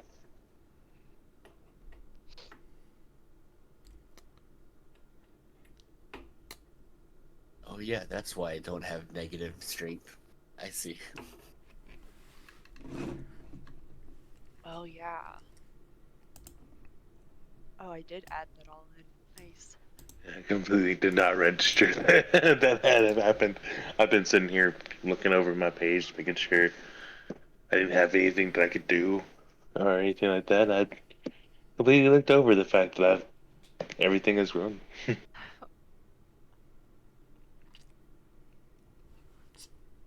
Yeah. So yeah, the party would not need to climb the tree again to get back to the living world. At least they could just use the roots. Where does that drop us off?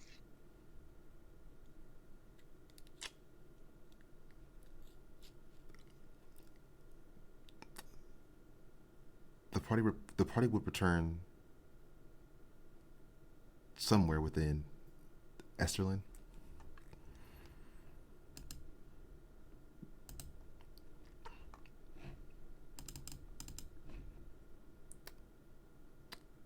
Oh, the party would return within the central forest area of the map. Okay.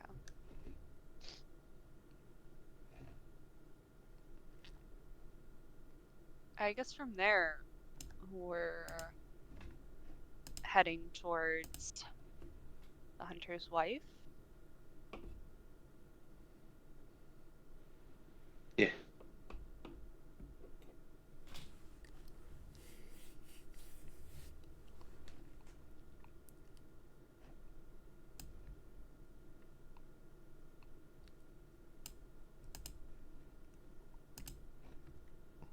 Okay.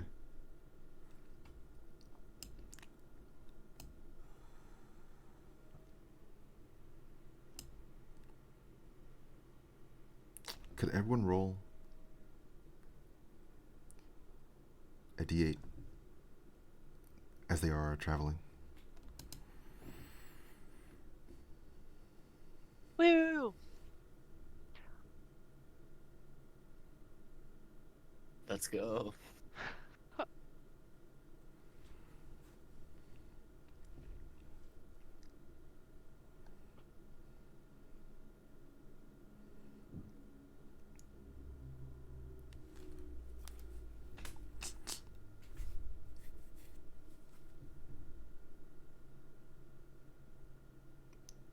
Interesting.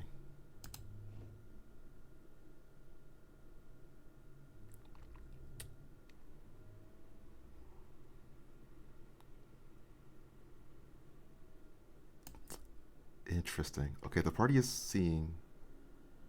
So the party is traveling.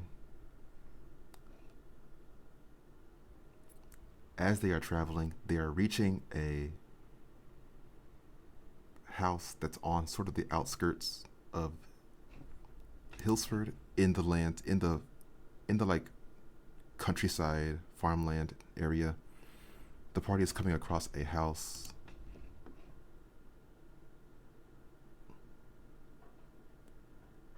And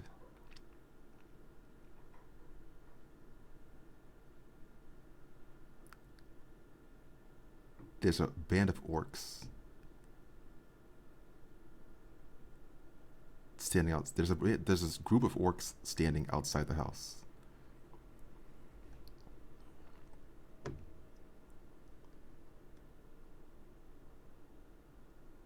And there's an elderly human woman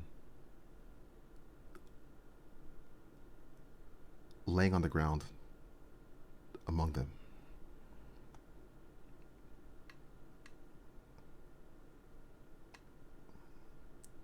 And the house is on fire. I see. Okay. Okay, well, all right, let's fuck them up. Mercy draws her weapons. Is the human woman injured or alive?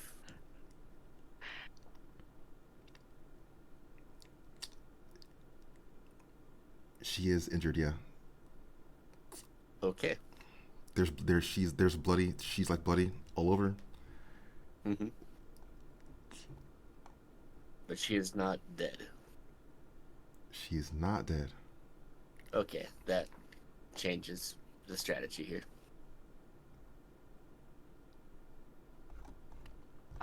Mercy, when she draws her weapon, yells to try and like get their attention, hopefully away from the woman.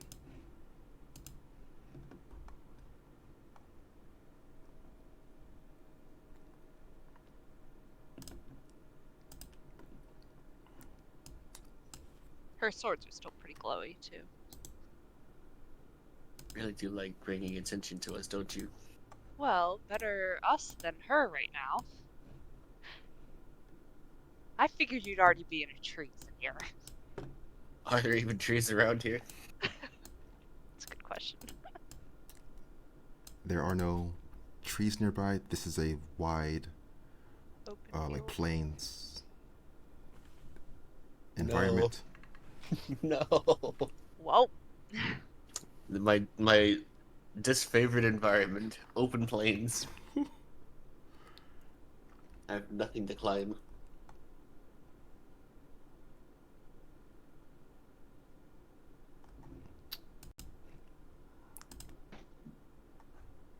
Yeah, Felix will charge.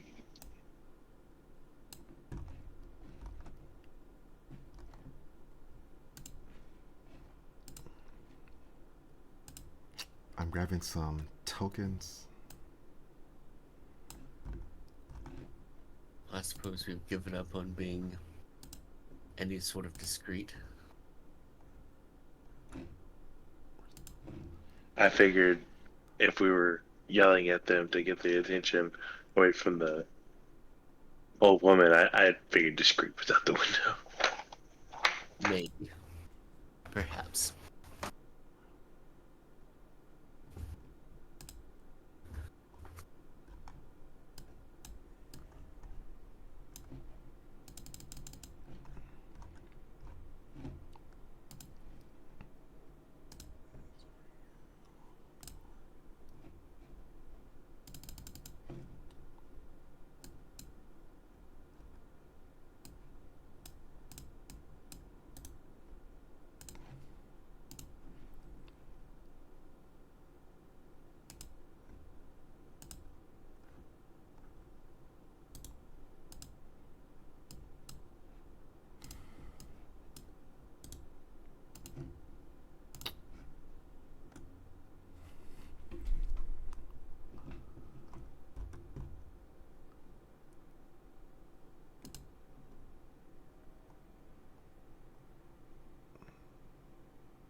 Let's take 5 minutes and come back. Deal. Alright. Okie dokie.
Okay, well.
Well.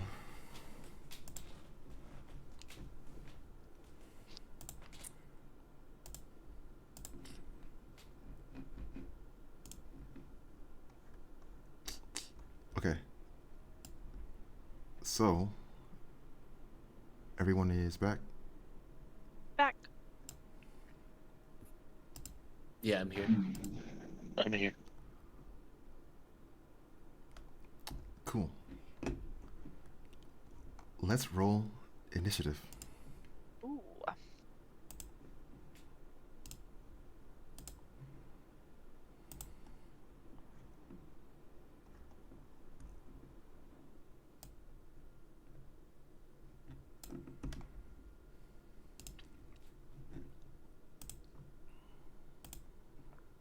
You know, it still never puts me in the tracker, even when I have the token selected when I roll.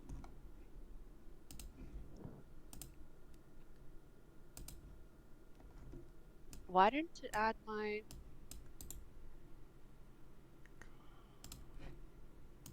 It didn't add my modifier.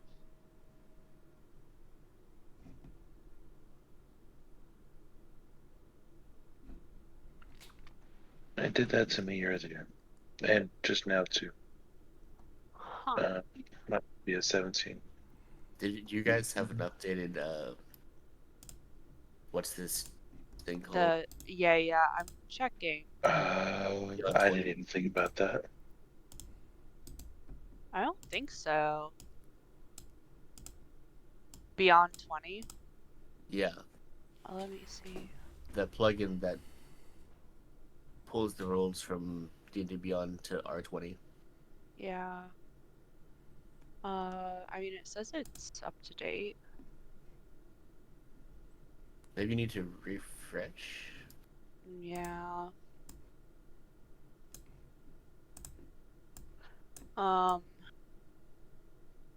Anyway, that should be 21, actually.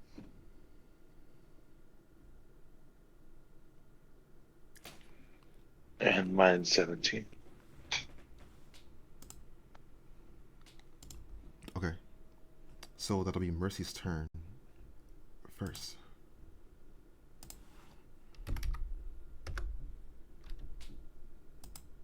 All right. Hopefully getting their attention, she's gonna run up to this first guy.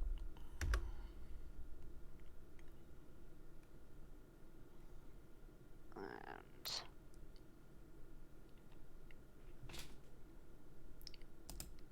cast her use her bonus action to cast the Blood Curse of the Marked on him.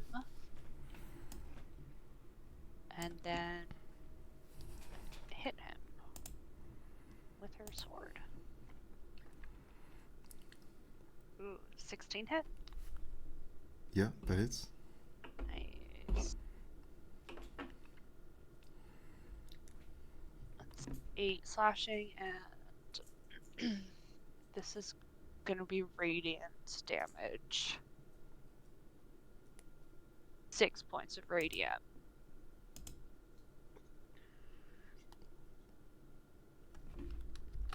And then I'll hit Hit him again. And misses. Or probably misses. 12. Yeah, armor is 16. Okay. That's her turn. Felix's turn.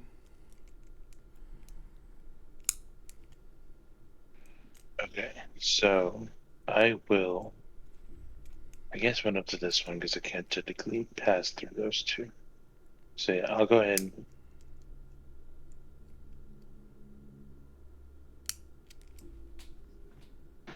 charge up at this one, and then I'll go ahead and declare attack. I'll go ahead and attack this one first.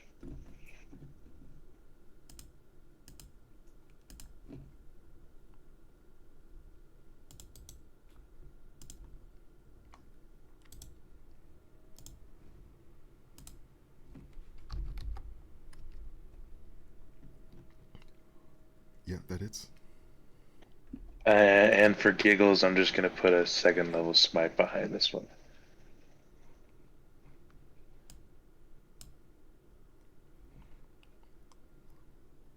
Okay.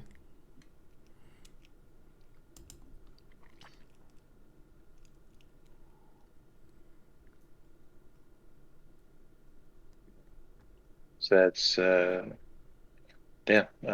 damage total.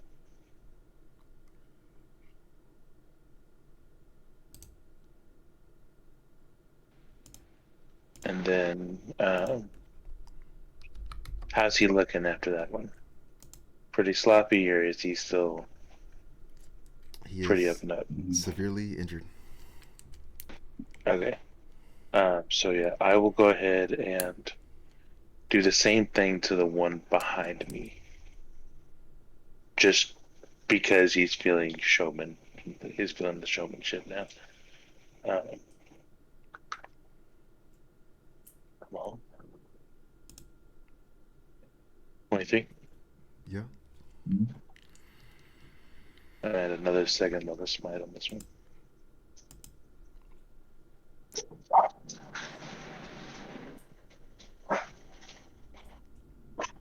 Someone may be at my door. I'll roll this and check real quick. That's 28 total. This guy is dead.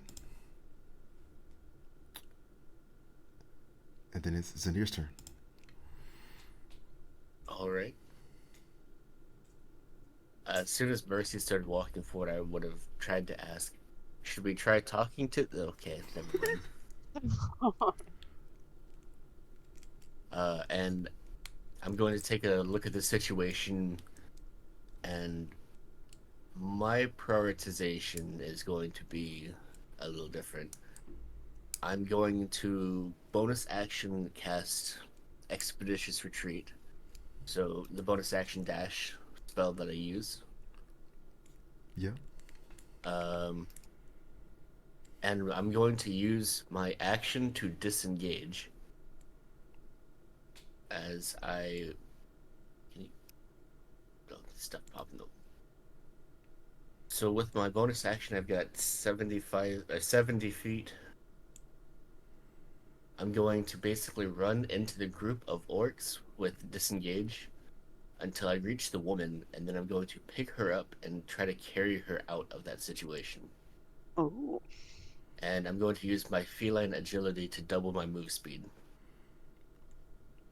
So that would be 140 total move speed. So 55 feet to get to her. Yeah. Once I pick her up, am I using double move speed because I'm carrying someone? Yes. Okay.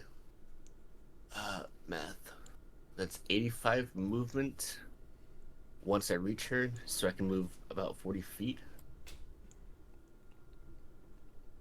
Yeah. So we'll say, like, reach up here.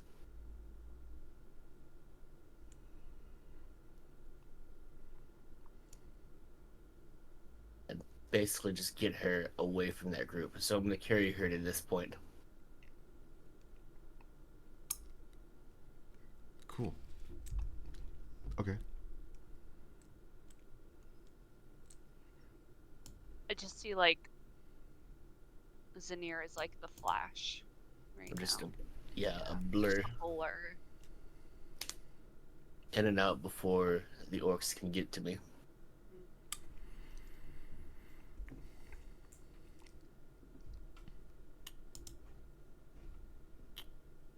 Orcs are attacking.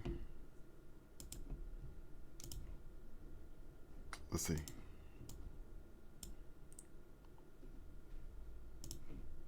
And I would try to hold her in a way that my body's between her and the orcs.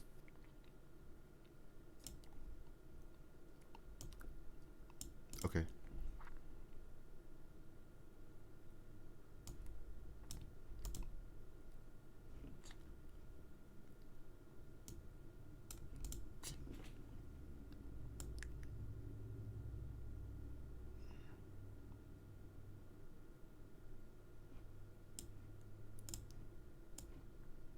So two orcs are attacking each Felix and Mercy. One of them is going after Zanir right there.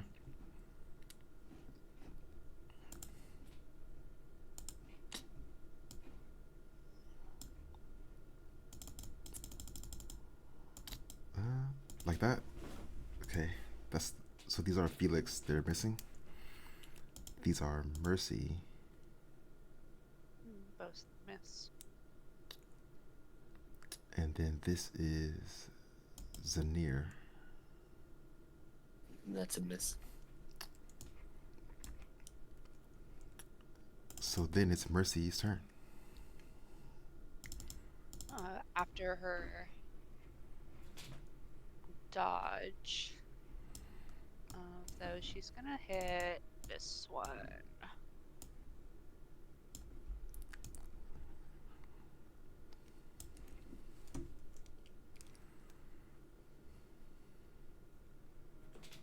And it's 10 slashing, 5 radiance.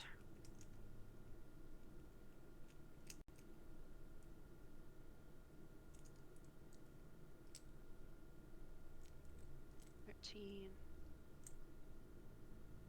4 radiant. And bonus action, attack again.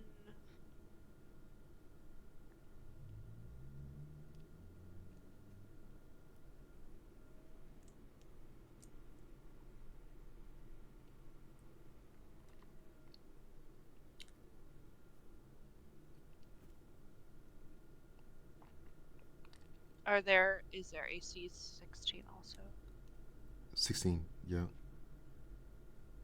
So Mercy's first 2 attacks would be enough to Kill this one.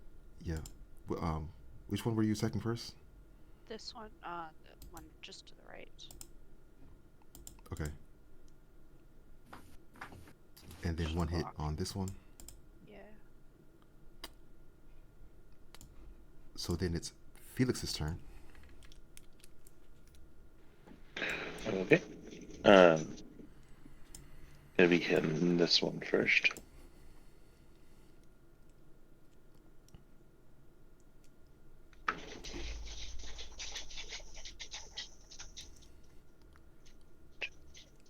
Yeah, This that one's is. gonna be a third level smite. Shields.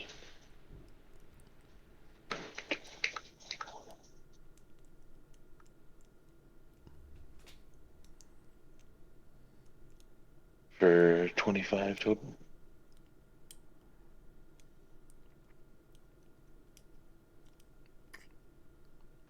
Okay. And then he's going to hit the one up here. For the second attack.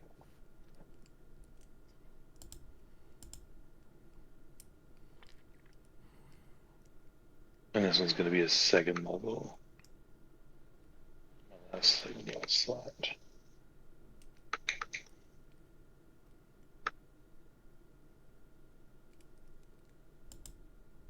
Damn. 18.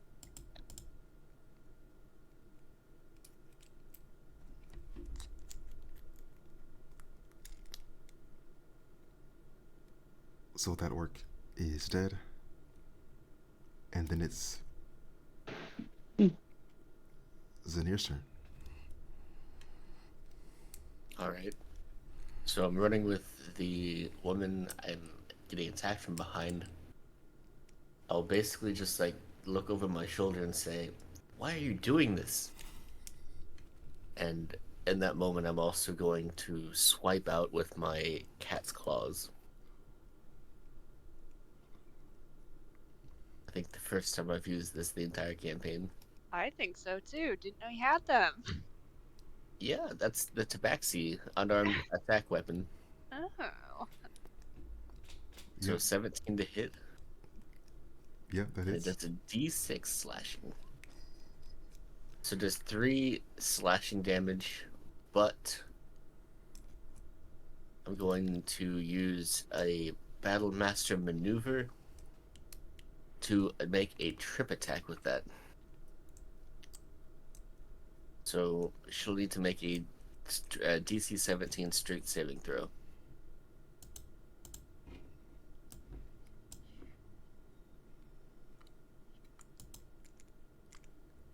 Eight. I guess technically that does a d8 extra damage as well.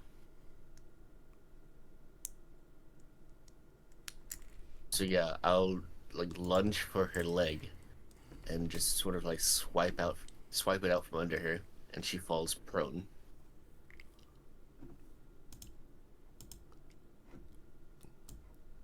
Cool. Yeah. And I will spend my movement running away with the woman. With my bonus action dash as part of the spell I have up. So I can make it a full 35 feet.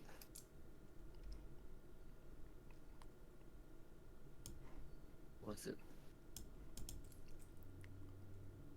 Okay. Yeah.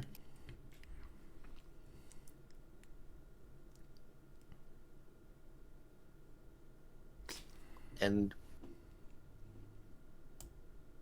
there's no time in this for me to try to give her a potion, is there?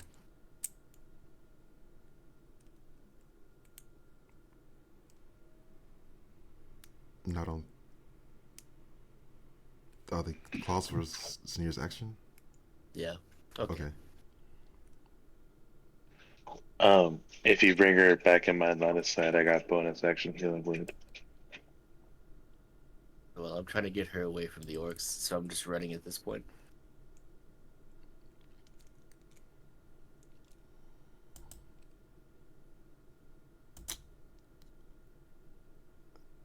Two attacks are missing on Felix. An attack is critting on Mercy. Weird.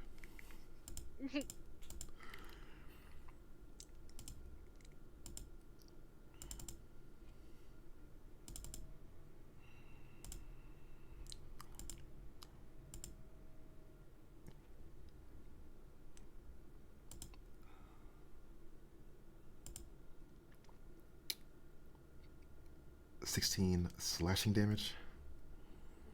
Not too bad.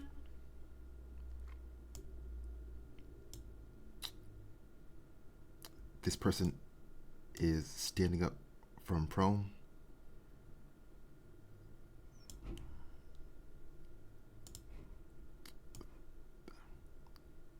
She's throwing an axe at Zanir.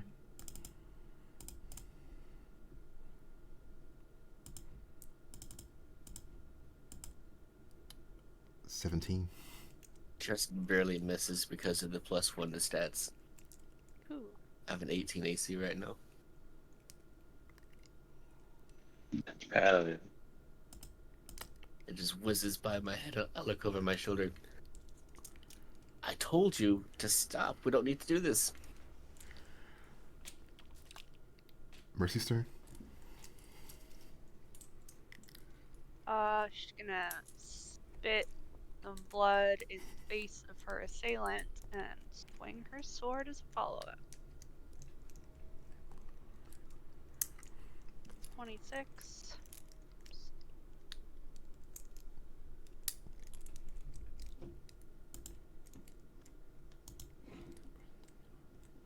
Oh.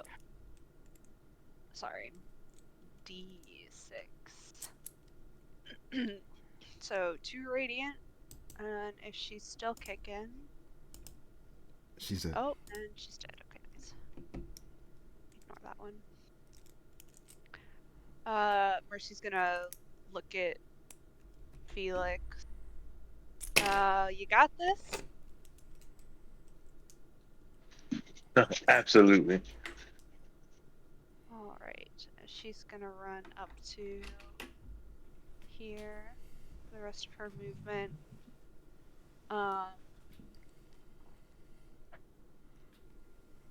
And make a ranged.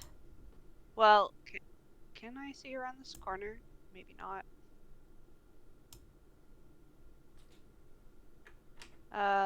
That's gonna be it then.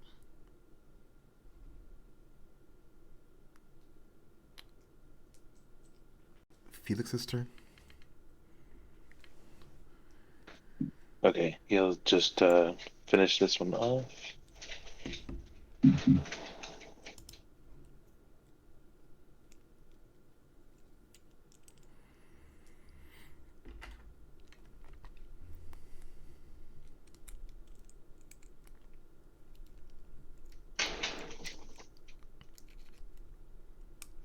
Ten. Yeah. Does that finish it off? Yeah. Yeah. Alright. Then I guess we will.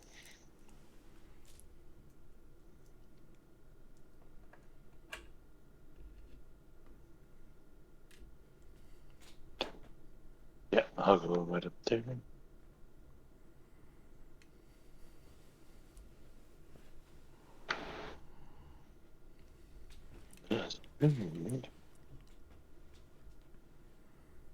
Can get. I have line of sight, but do I have enough? I don't have enough range. Damn. Oh well, that'll be turn.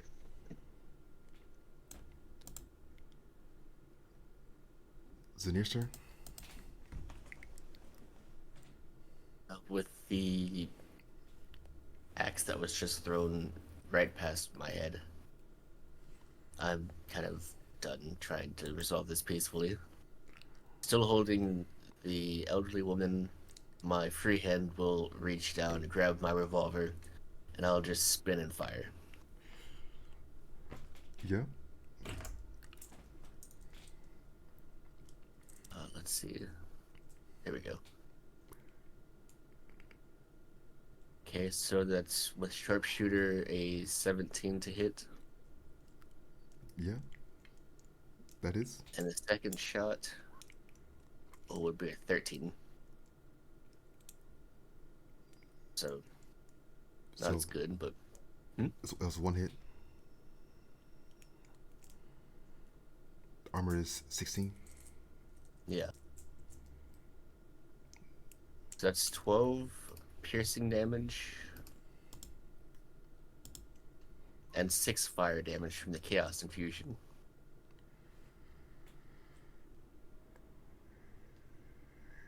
And she's dead.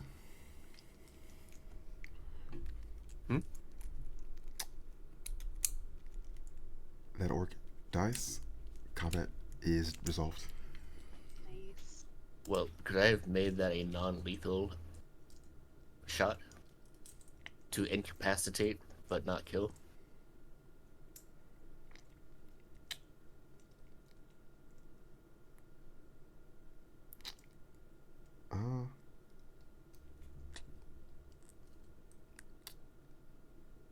Because the near roll, another attack roll, I'm looking for 18.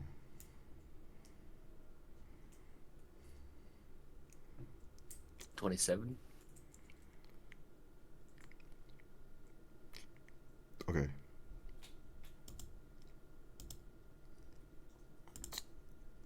So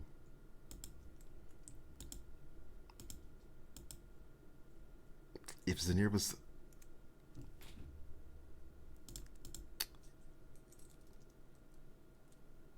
if Zanir has the intention of targeting a less lethal area, this orc is still alive, but she is also rapidly bleeding out.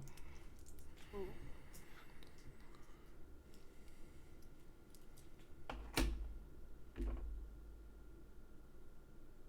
All right. And I'll just call out to Mercy and Felix. We want to question her, right? We do? Do we? We want to figure out what's going on here. Well, Okay. yeah, I suppose. All right. You get up. I'm going to do a first level healing word on the orc. And not on the old lady. What you want? You okay? You get up. Out Are worse. you okay, Miss? And then She's dying I'll in my heal arms you. over here. You Make up your mind, Zanir. orc or the old lady? Which one do you want first? We can keep the orc alive, but the old lady needs the healing more. I'm trying to keep both of them alive. Go take care of the old lady. I'll Mercy looks down at the orc, put pressure on the wound. Well, the orc lasts one more round.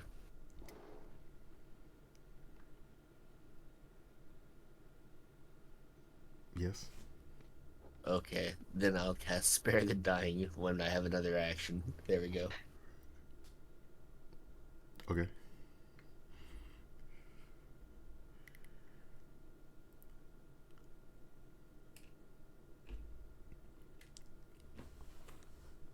But on D&D Beyond is acting out.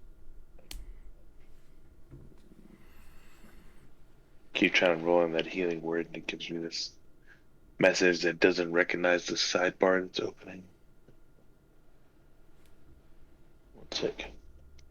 We may have to refresh the page. Yeah, I just opened it up and reopened it completely. Mm-hmm. Let's see if this works. Some bitch.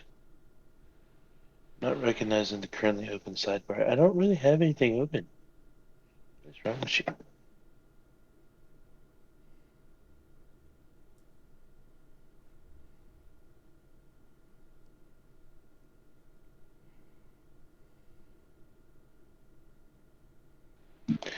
The old lady gets 8 healing. Nice, nice. Okay.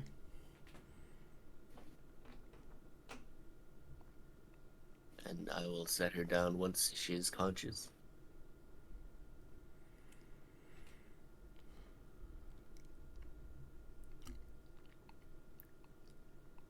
Okay.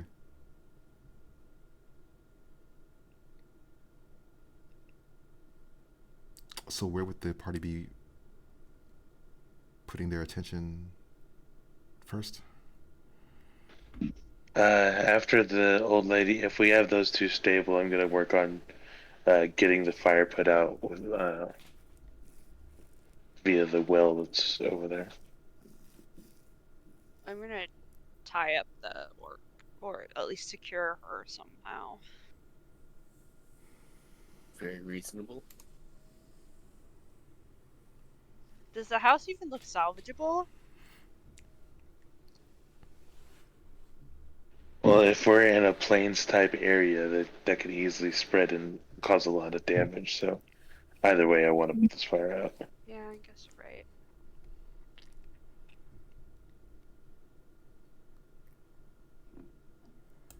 That was just my mindset going into it, at least. That's smart. Felix is able to draw water from the well and apply it to the fires, which are mostly inside the house After a few moments, he is able to successfully extinguish them.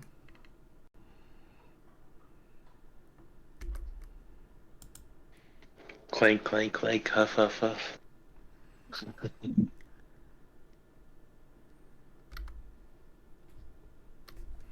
While that's happening, I'll talk to the old lady and just ask her what was happening here and why these orcs were attacking her. So, stuff like that.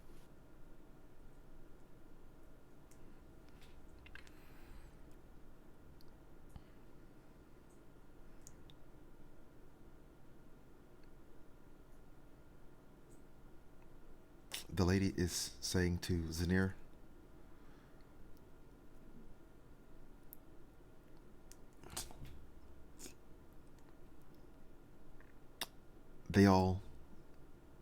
they all rushed inside all of a sudden. They must have come down from the mountain. They didn't even say anything. I don't know why, or I don't know.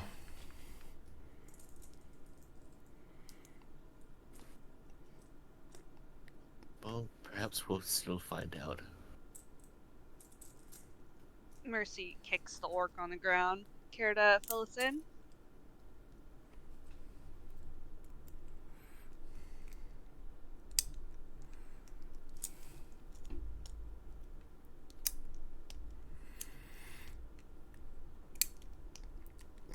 Curse you. Get away from me.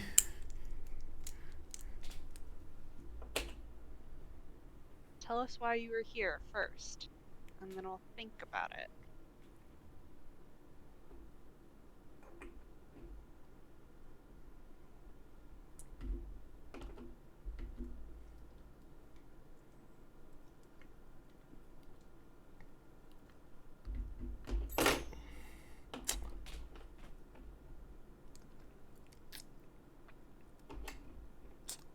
She clearly has no intention of doing that.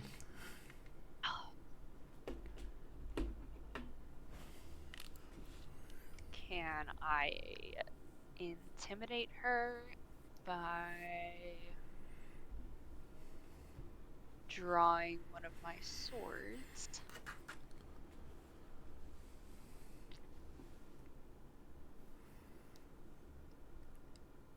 Sure. Maybe.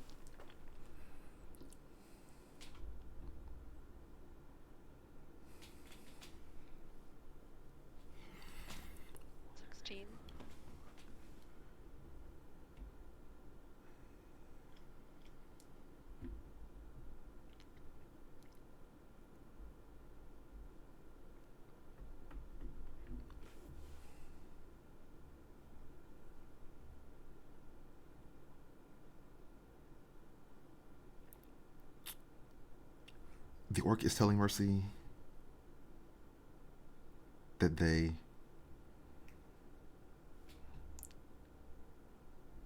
sometimes do raids on farms in Hillsford, but this time they weren't coming looking for, let's see, the orcs sometimes do raids on farms for like food or animals, but this time their leader was coming to this house not for food or animals, but for some other reason. She doesn't know what importance this house has or this lady has.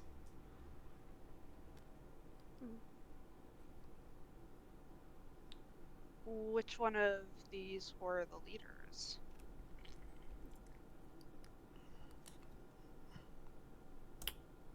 She's pointing out this orc right here was the leader. Well, shit. Well, Very first one that was killed. let's go see if there's anything on her that might be helpful. I think we can let this orc go. run back to the mountains. In the afterlife? No. What? She failed. Doesn't know why she was here. No harm in letting her go. No one's paying me to kill orcs today. Fair enough. We could take her to the local authorities. Who are the local authorities out here? Oh, that's a good question. Felix would probably know, but Canyon doesn't.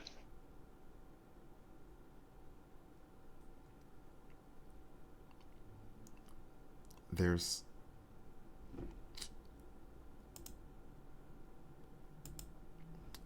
yeah, in Hillsford there is a main like town area where the governor lives. There is a local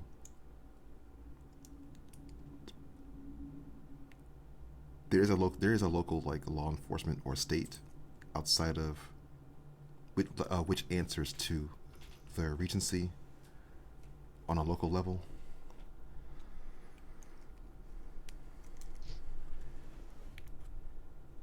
We don't have time to take it all the way into town. Just let her be. She'll We're going run there back up. anyway, aren't we? Oh, would it be near the tavern?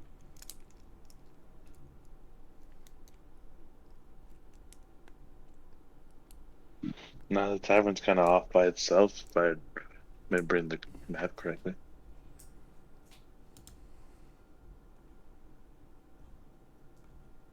You know, I've always wondered. I've heard plenty of stories of orcs, but why do you need to go raiding other people? Why can't you just trade like everyone else?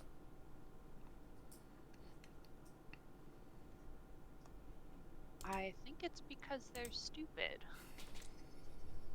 At least that's what I've always figured. I mean, there are stupid merchants out there too, though. That is probably true. Well, while you decide what to do with this one, I'm going to check the leader's corpse for any hints. I'll lead the old lady back inside, assuming that it's safe for her to go back in at this point.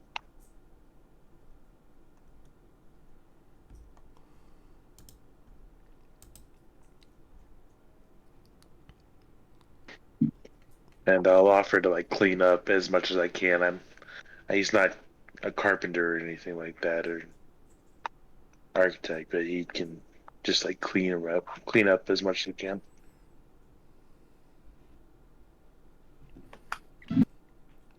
Who has prestidigitation here? Not me. Not me. That is Val. That's that one. Yeah. Damn it, Val. Off in the abyss.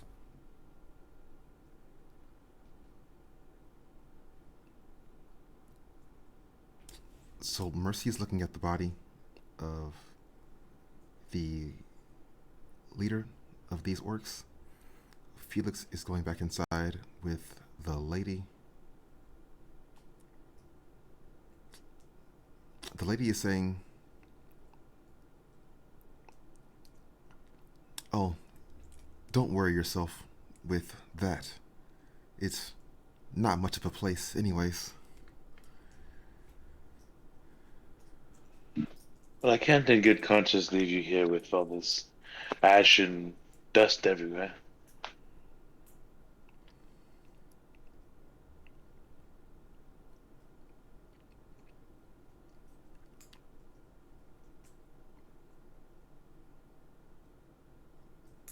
Yeah.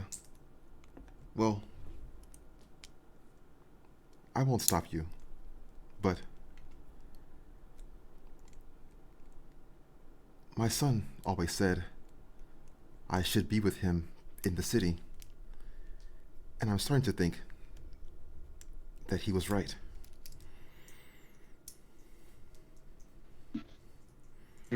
More than likely. Who's your son?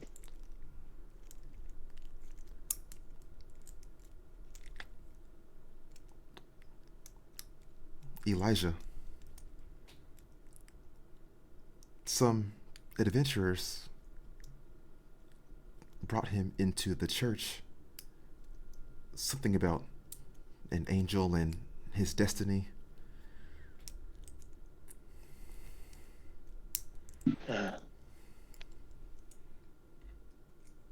Well,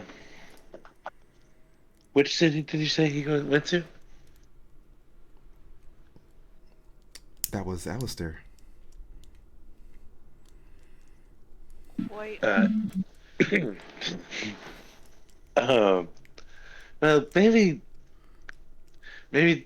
it's not the best idea to go downstairs right now. There's some trouble, some rabble rousing going on, some honestly some tomfoolery.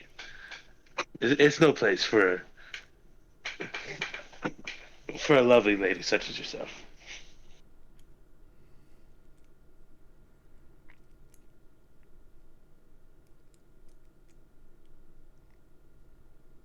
Are you sure? If something's going on,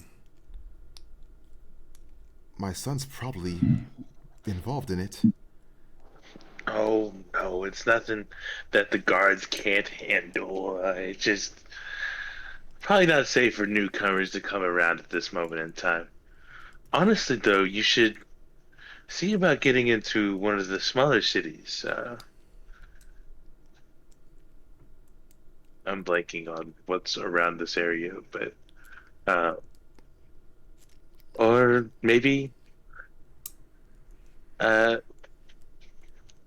yeah, maybe just one of the smaller cities around here. Just not Alistair. Alistair's just not good at the moment. Try one of the coastal cities. I hear they're beautiful this time of year.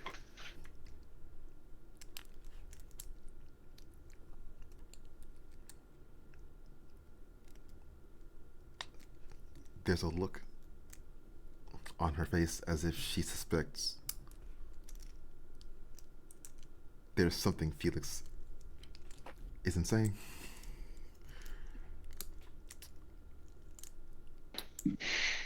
May I try to roll deception to convince her otherwise? Sure. Every bird needs to know how to lie. Yes. How else would you tell your stories?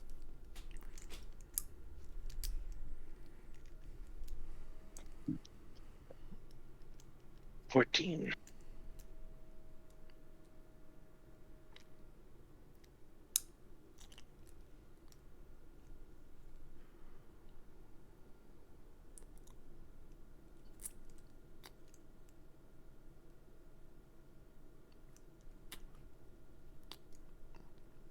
Okay.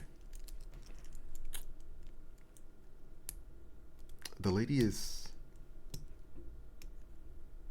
not quite convinced, but willing to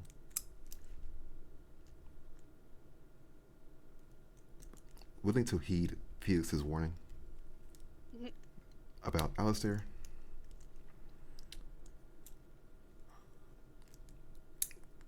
Mercy is looking at the body. She's finding what she might expect for an orc to have.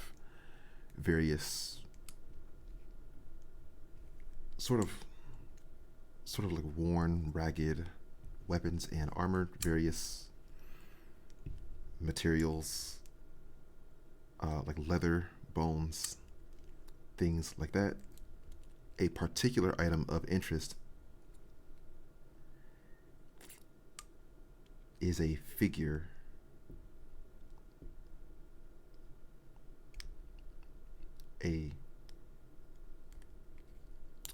it's a figure carved of a black stone.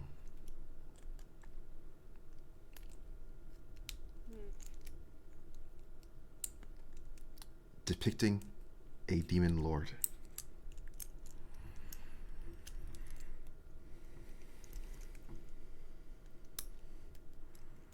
Mercy picks it up and stands. Well, isn't that interesting?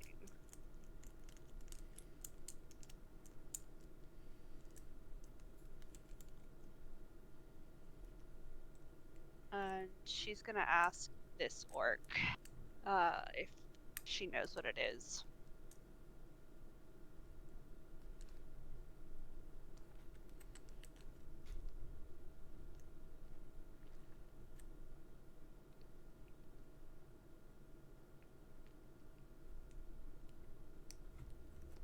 I don't know. Some sort of carving? Who cares? Helpful. Did you know if your leader had this before or after she came down and tried to burn this house down?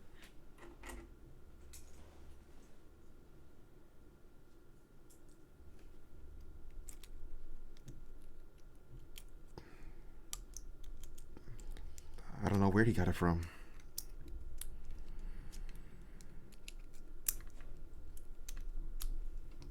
Okay. Well, might as well ask the old lady. Have we decided, Zanir, if we're going to just let this one go or lug her around?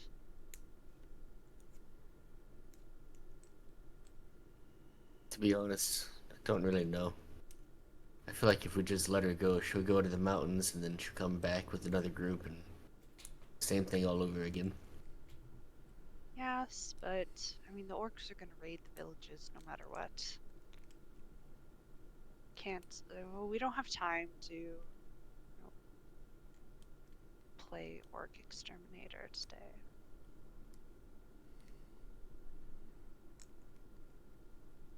Well, here's hoping one day your people find a better way to live.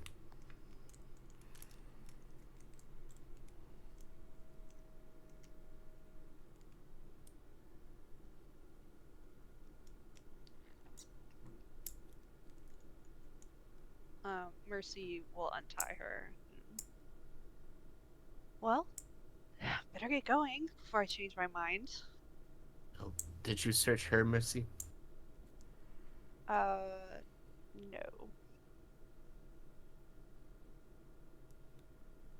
Did you want to? You may as well, right? Sure. Mercy searches her to see if there's anything useful or interesting.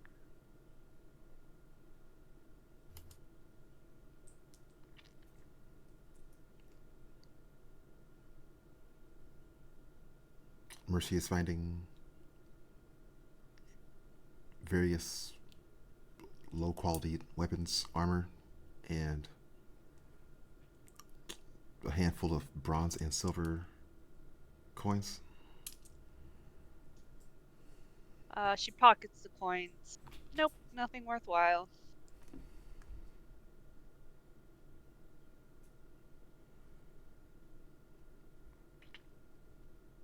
Is taking her money really the right lesson to give her at this point? Zanir, what is she gonna do with this? She probably just stole it from another old lady. This orc is limping, walking away. We let her go with her life. That is a rich orc today. I suppose so. Now let's go see if this old woman knows what this statue's all about. You said this was one of the demon lords? Yes, looks like it. I'm not sure I can tell who though. I wonder if Val would be able to tell. Probably. Since apparently he's buddy-buddy with all of them. Yes, he apparently is.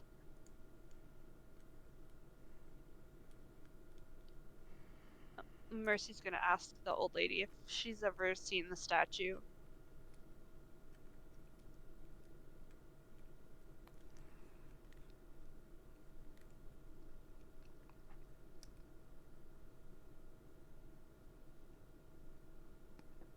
The lady shakes her head.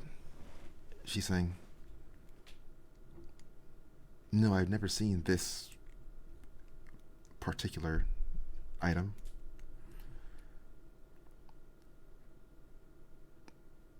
But I have seen And various. Let's see. She's saying, from what I have studied, it appears this figure is depicting Morgoth.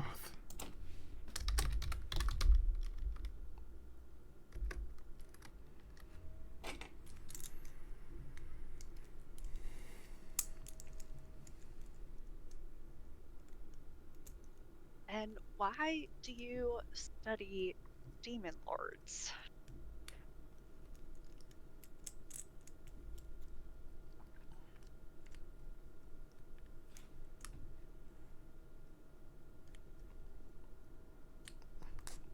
I've studied many things during my time in the church.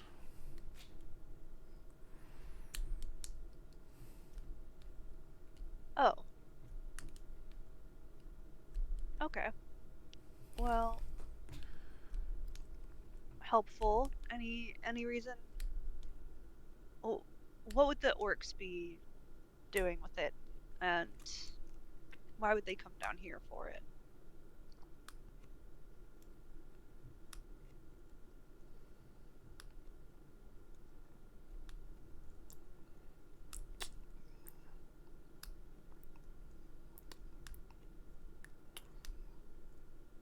Perhaps to draw power from his. Let's see. So the party just discussed the orcs raiding instead of cultivating their own resources. This lady is describing perhaps towards that goal, they invoke Morgoth, who is the Lord of Hunger and the Lord of like hoarding, consuming. There might be a connection. Interesting.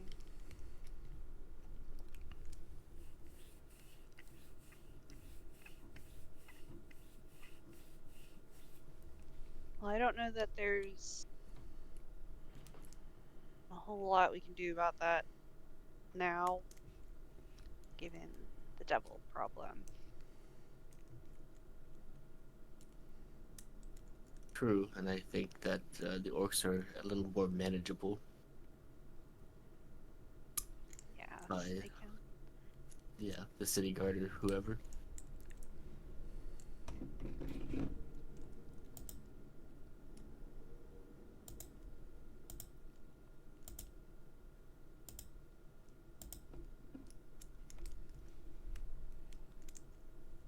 Well, do you intend to stay here?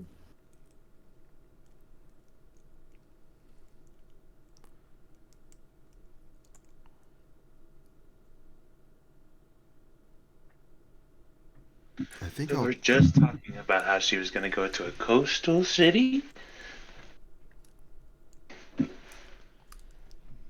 I think I'll go to Wolf Chapel for now. That should be. That's a more defended area, more populated. It'll be much safer there for sure. Does sound like a good plan.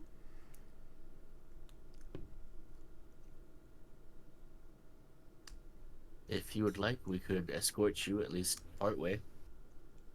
Could we? Well, then we're going in that direction. I mean, we're in a bit of a hurry, though, right?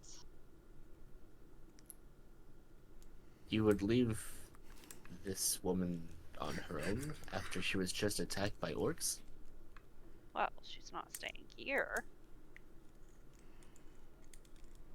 Okay, we will escort you.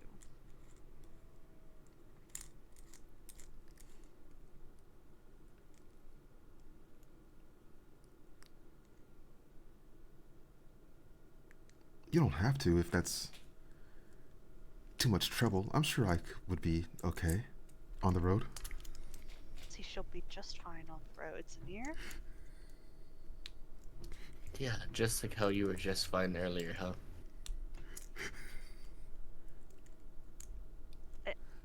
Excuse me, this is a completely different scenario, and I was fine earlier. If you say so. She could slow us down. You of all people should. Yes, you would feel No like slowing me offense. down, but I still stay with you. That's because we have at least some little bit of fighting prowess. Oh, yeah. Fine, if you want to abandon the woman we just saved from orcs to a lonesome travel on the road, then I guess we could do that.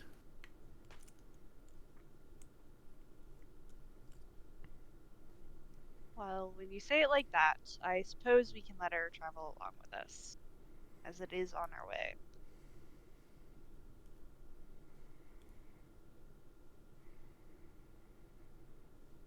And I'm sure that if we need to, we can make up the lost time after we get her somewhere safe. Tell that to Felix. I'm faster with my armor off. I'll just tie it to my back or something. There you go. We've got plans.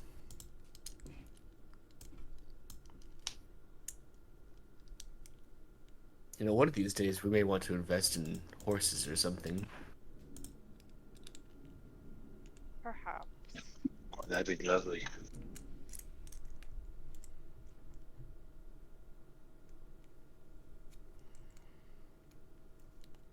Anyway, do you need help packing? I'll be outside. Mercy, if you help, it'll be faster. Mercy's already walking away.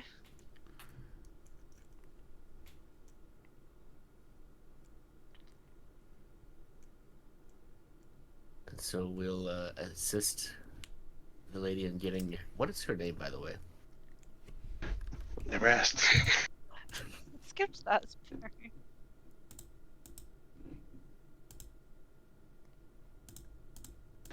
For some reason, I asked her what her son's name was, but I never asked her what her name was.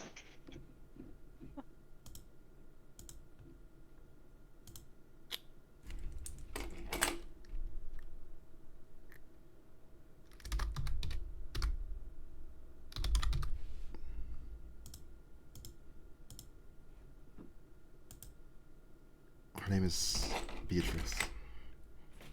Beatrice. Gotcha.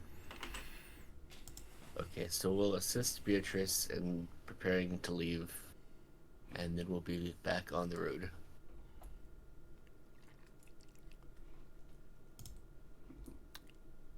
Cool. Except I guess Mercy's just standing outside doing whatever. Tapping her foot impatiently.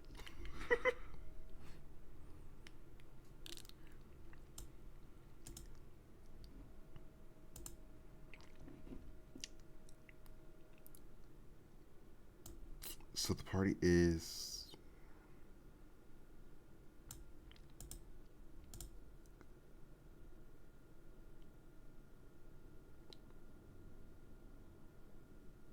is going to Wolf Chapel.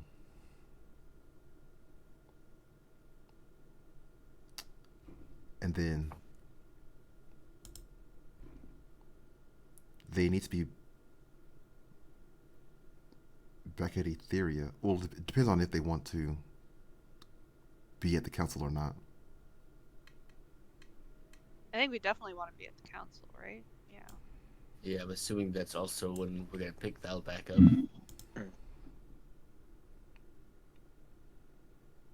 Are we going to Wolf Chapel? I thought we were going to the Hunter, the inn.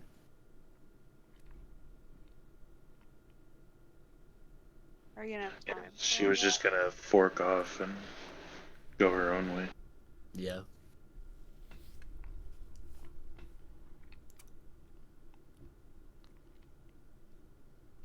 I mean, maybe we could take her to the hunter's wife, and then someone else from there could help her get to Wolf Chapel.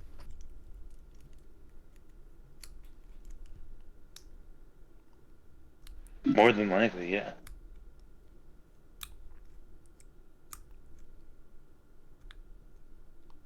What is the party's interest in the hunter's wife currently? I think we were gonna see if there were any more recent sightings of Furin. But it's probably not like strictly necessary, and we can always circle back if. Yeah, I imagine the council meeting takes precedent over that at the Yeah. moment. Yeah, for sure.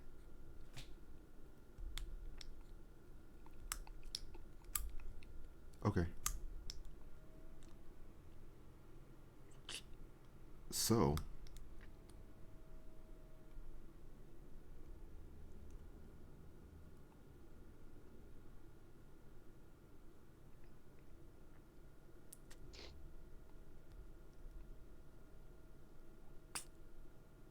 okay. So the party is traveling with Beatrice, and then afterwards, they're heading back to Etheria.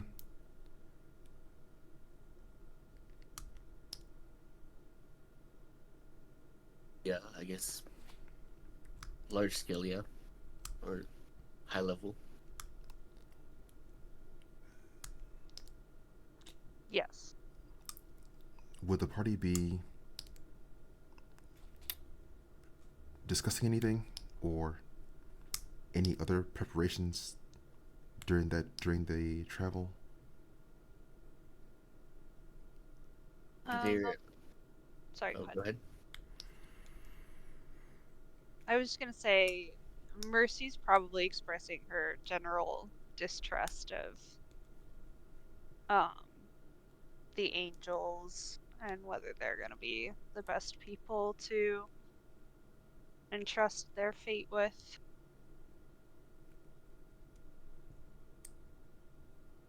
And what was the other option that we had? We could find another option if we needed it. I mean, specific to the fate of Ashitan, what is your concern with giving him to the angels? Well, I don't want them to have a powerful entity when they're not able to be trusted with the safety of, Are they Cluster themselves B. not more powerful? Yes, so I don't want to give them an additionally powerful entity. I don't think They've they got can enough. control it. I just don't know if they're the best idea. I don't trust them. I don't want to give things to people that I don't trust. I share your distrust in the angels, but on the point of who's better to protect it, I fail to come up with any other answer. I mean, you say you don't trust the angels, but then who do you trust? Well, not them. I trust you. I trust Felix. Mm-hmm. Neither of us can hold on to Ashitan long term. No, not long term, but until we find more suitable. Those witches, for example. They seemed trustworthy. You're going to give the archdevil to witches instead of angels. Well, no, I'm just making a point, though. There's surely some better options out there. Who? That's what I'm wondering is who? We could find it. We don't need to know right now. We can hold on to it until we figure that out. I certainly trust myself more than I Don't trust them. didn't you give them away to the angels before? Well, They already have it. they wouldn't give it back. But they're only holding on to it. Yeah. And you think you're going to get it back from them if you ask nicely enough? I didn't say I would ask nicely, but that's what the council is for, to convince a group of people of, another's untrustworthiness or trustworthiness. Okay, well, we'll see how this all plays out. I fail to see another option at this point, particularly since they already have him. I want us to keep in mind that there could be better options out there, Mm-hmm. and we should find them. Well, we don't have a lot of time to do that.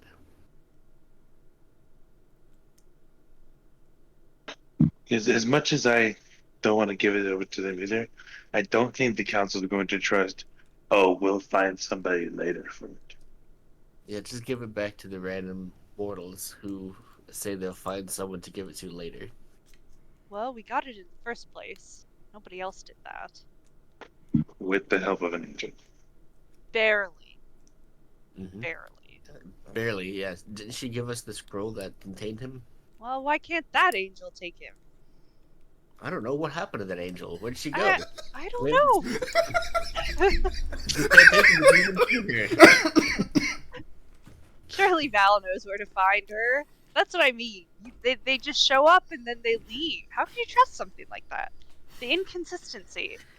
Where will they be when the devils come back, or the cultists, find some other way to bring the devils to this plane?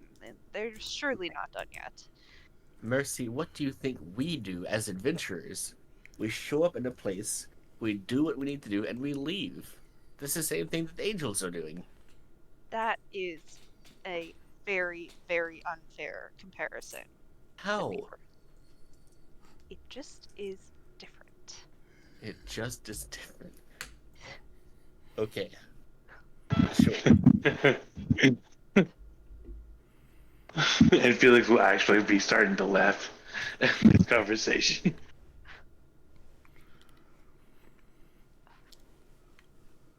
Mercy just huffs. If you have a better idea to present to the council, I would love to hear it. I'm not saying... will think of one. Okay.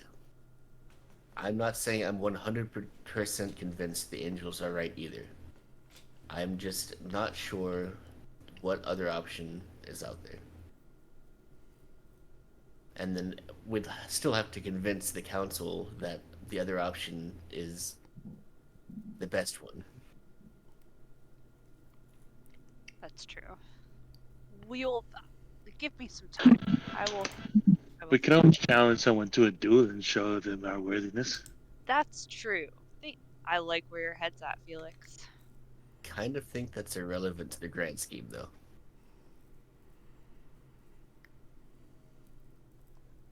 Whoever wins the duel is not necessarily going to be the right person to hold on to an archdevil. Well, no, but it would prove competence. Hey, let's say you duel a demon and the demon won. Would that mean that the demon should hold the archdevil? Well, it would just prove that I'm not worthy of holding on to it. So, it's a process of elimination? Yes. Okay.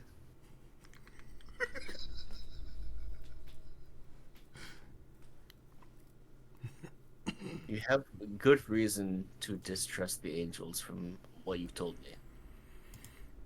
I agree with that. But I kind of suspect that we've already set things in motion that we can't turn back. That we may not really have much of a say at this point. If this council of the most powerful beings in existence is meeting, who are we to dictate the result of this decision?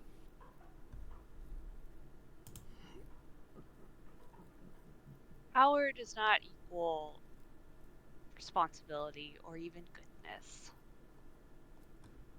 No, but it does equal the ability to make what you want happen.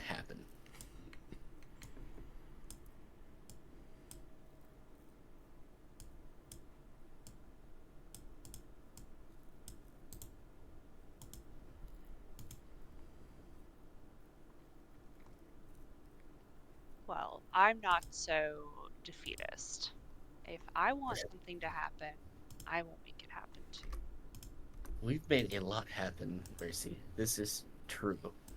But we are talking about facing down, again, representatives of the most powerful beings in the universe. They don't scare me. And I'm not talking about fighting the group of them. I'm talking Felix about is? talking to them. Felix is trying to duel them. A dueling singular entities, I mean. And you're going to duel a demon lord. I'm not going to duel them. Oh, Felix, okay. Felix is going to duel a demon lord. Felix can duel a demon lord. If it comes down to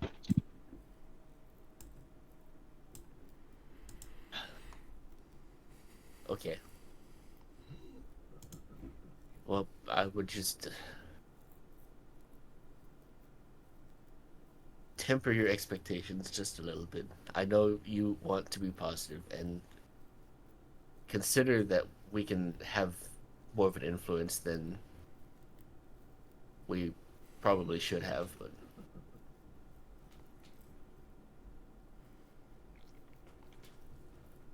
we will do the talking first. Right, Felix? Oh yeah, of course. And in the event talking doesn't help, we're not going to duel them. We're just going to steal a Shaitan back from them. Right, Felix? Somehow that doesn't seem like the right answer either. Yes. I think we need to sleep on this a little bit and maybe think about the things we're proposing somewhat. Yes. You sleep on it. Good idea. And you meditate on it, I guess? That's what you do. Yes, that is what I do.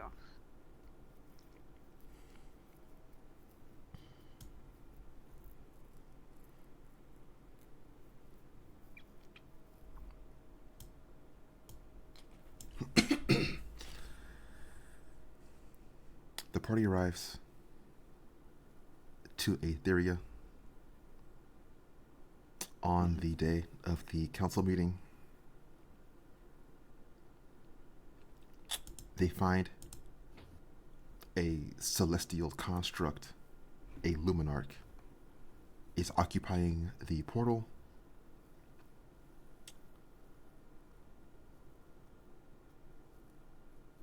I think that's a good place to stop for now. All right. As a quick aside, Zanir would have gone through the bag of holding, emptied it out, and checked out all of the gear that was in there at some point during the resting. Okay. Probably should have done that at the beginning of the session, but oh well. We could go over right now. If you look in your inventory. Yeah, I've been looking through it already. So we have a frost brand greatsword that adds a d6 of cold damage with each attack, and sheds bright light in the cold. We have a hunter's coat, +1 AC, 3 charges. When you hit a creature that doesn't have full hit points, you can expend a charge to deal an extra 1d10 necrotic. The coat regains charges at the beginning of the day. We have some cursed plate armor. +1 to AC and resistance to necrotic, poison, and psychic. But you can't remove it, you can't unattune it unless you get uncursed.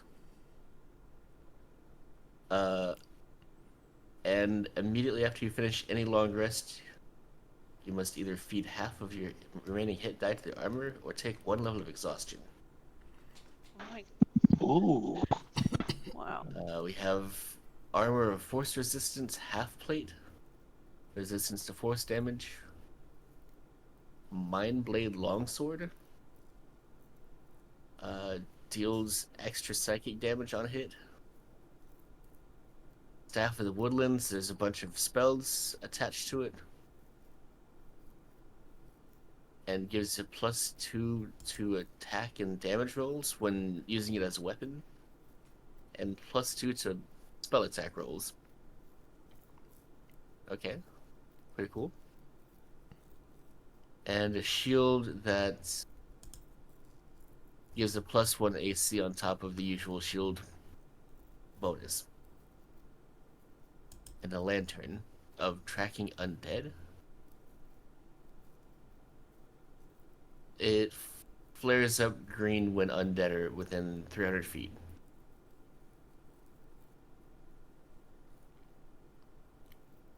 That is a lot.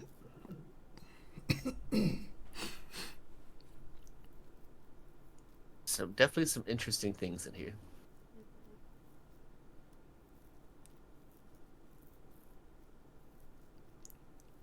You guys can look at each other's character sheet, by the way, so you can look at different items and stuff if you're interested, and then discuss that more informed. Quick question that is relevant. Can I use an armor infusion on a magic armor? No. So I can't make that the infiltration armor.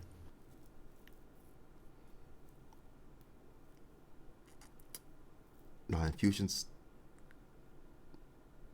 don't. Infusions only work on non-magic items, right? Are you talking about infusions or your subclass armor? Yeah, it's not. It's not an infusion. It is the arcane armor, class feat.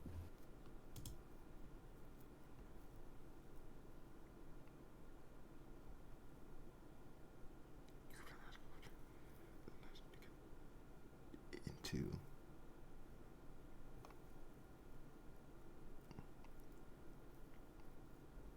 interesting.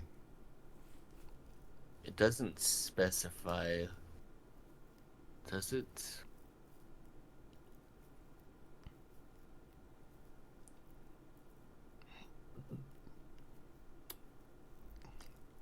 I don't see it right now. I'm going to look more closely at that afterwards. Okay. Next time is going to be on the 18th. Is everyone okay for that day? Yeah, that's not Memorial Day yet, right? Yeah, that should be good. Yeah. I don't know of anything happening. Yep, it should be good.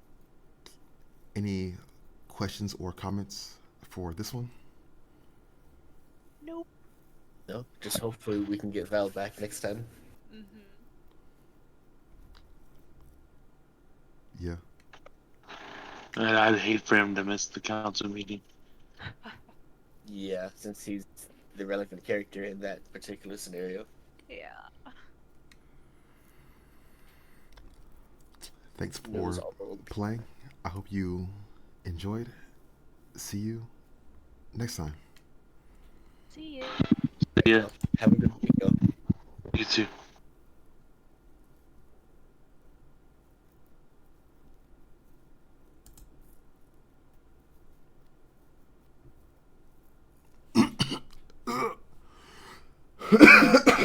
I think the party needs to be more fluid when they talk to each other, or when they talk to a character. It shouldn't just be one character who does all the talking. I think it should be back and forth between all the parties should be talking to the character, not just one person. That's weird. I think every character should be involved in the conversation with an NPC, right? Not just one person. But they like, it's not even like they, I don't know. It's like one person is like directly relevant, and everyone else is just standing back. Like, I don't know. That's weird. I don't like that. I don't know. No. Okay. Well.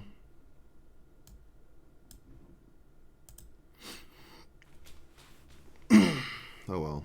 I mean, okay. I mean, no, no. Okay. What's so today is Sunday, Saturday.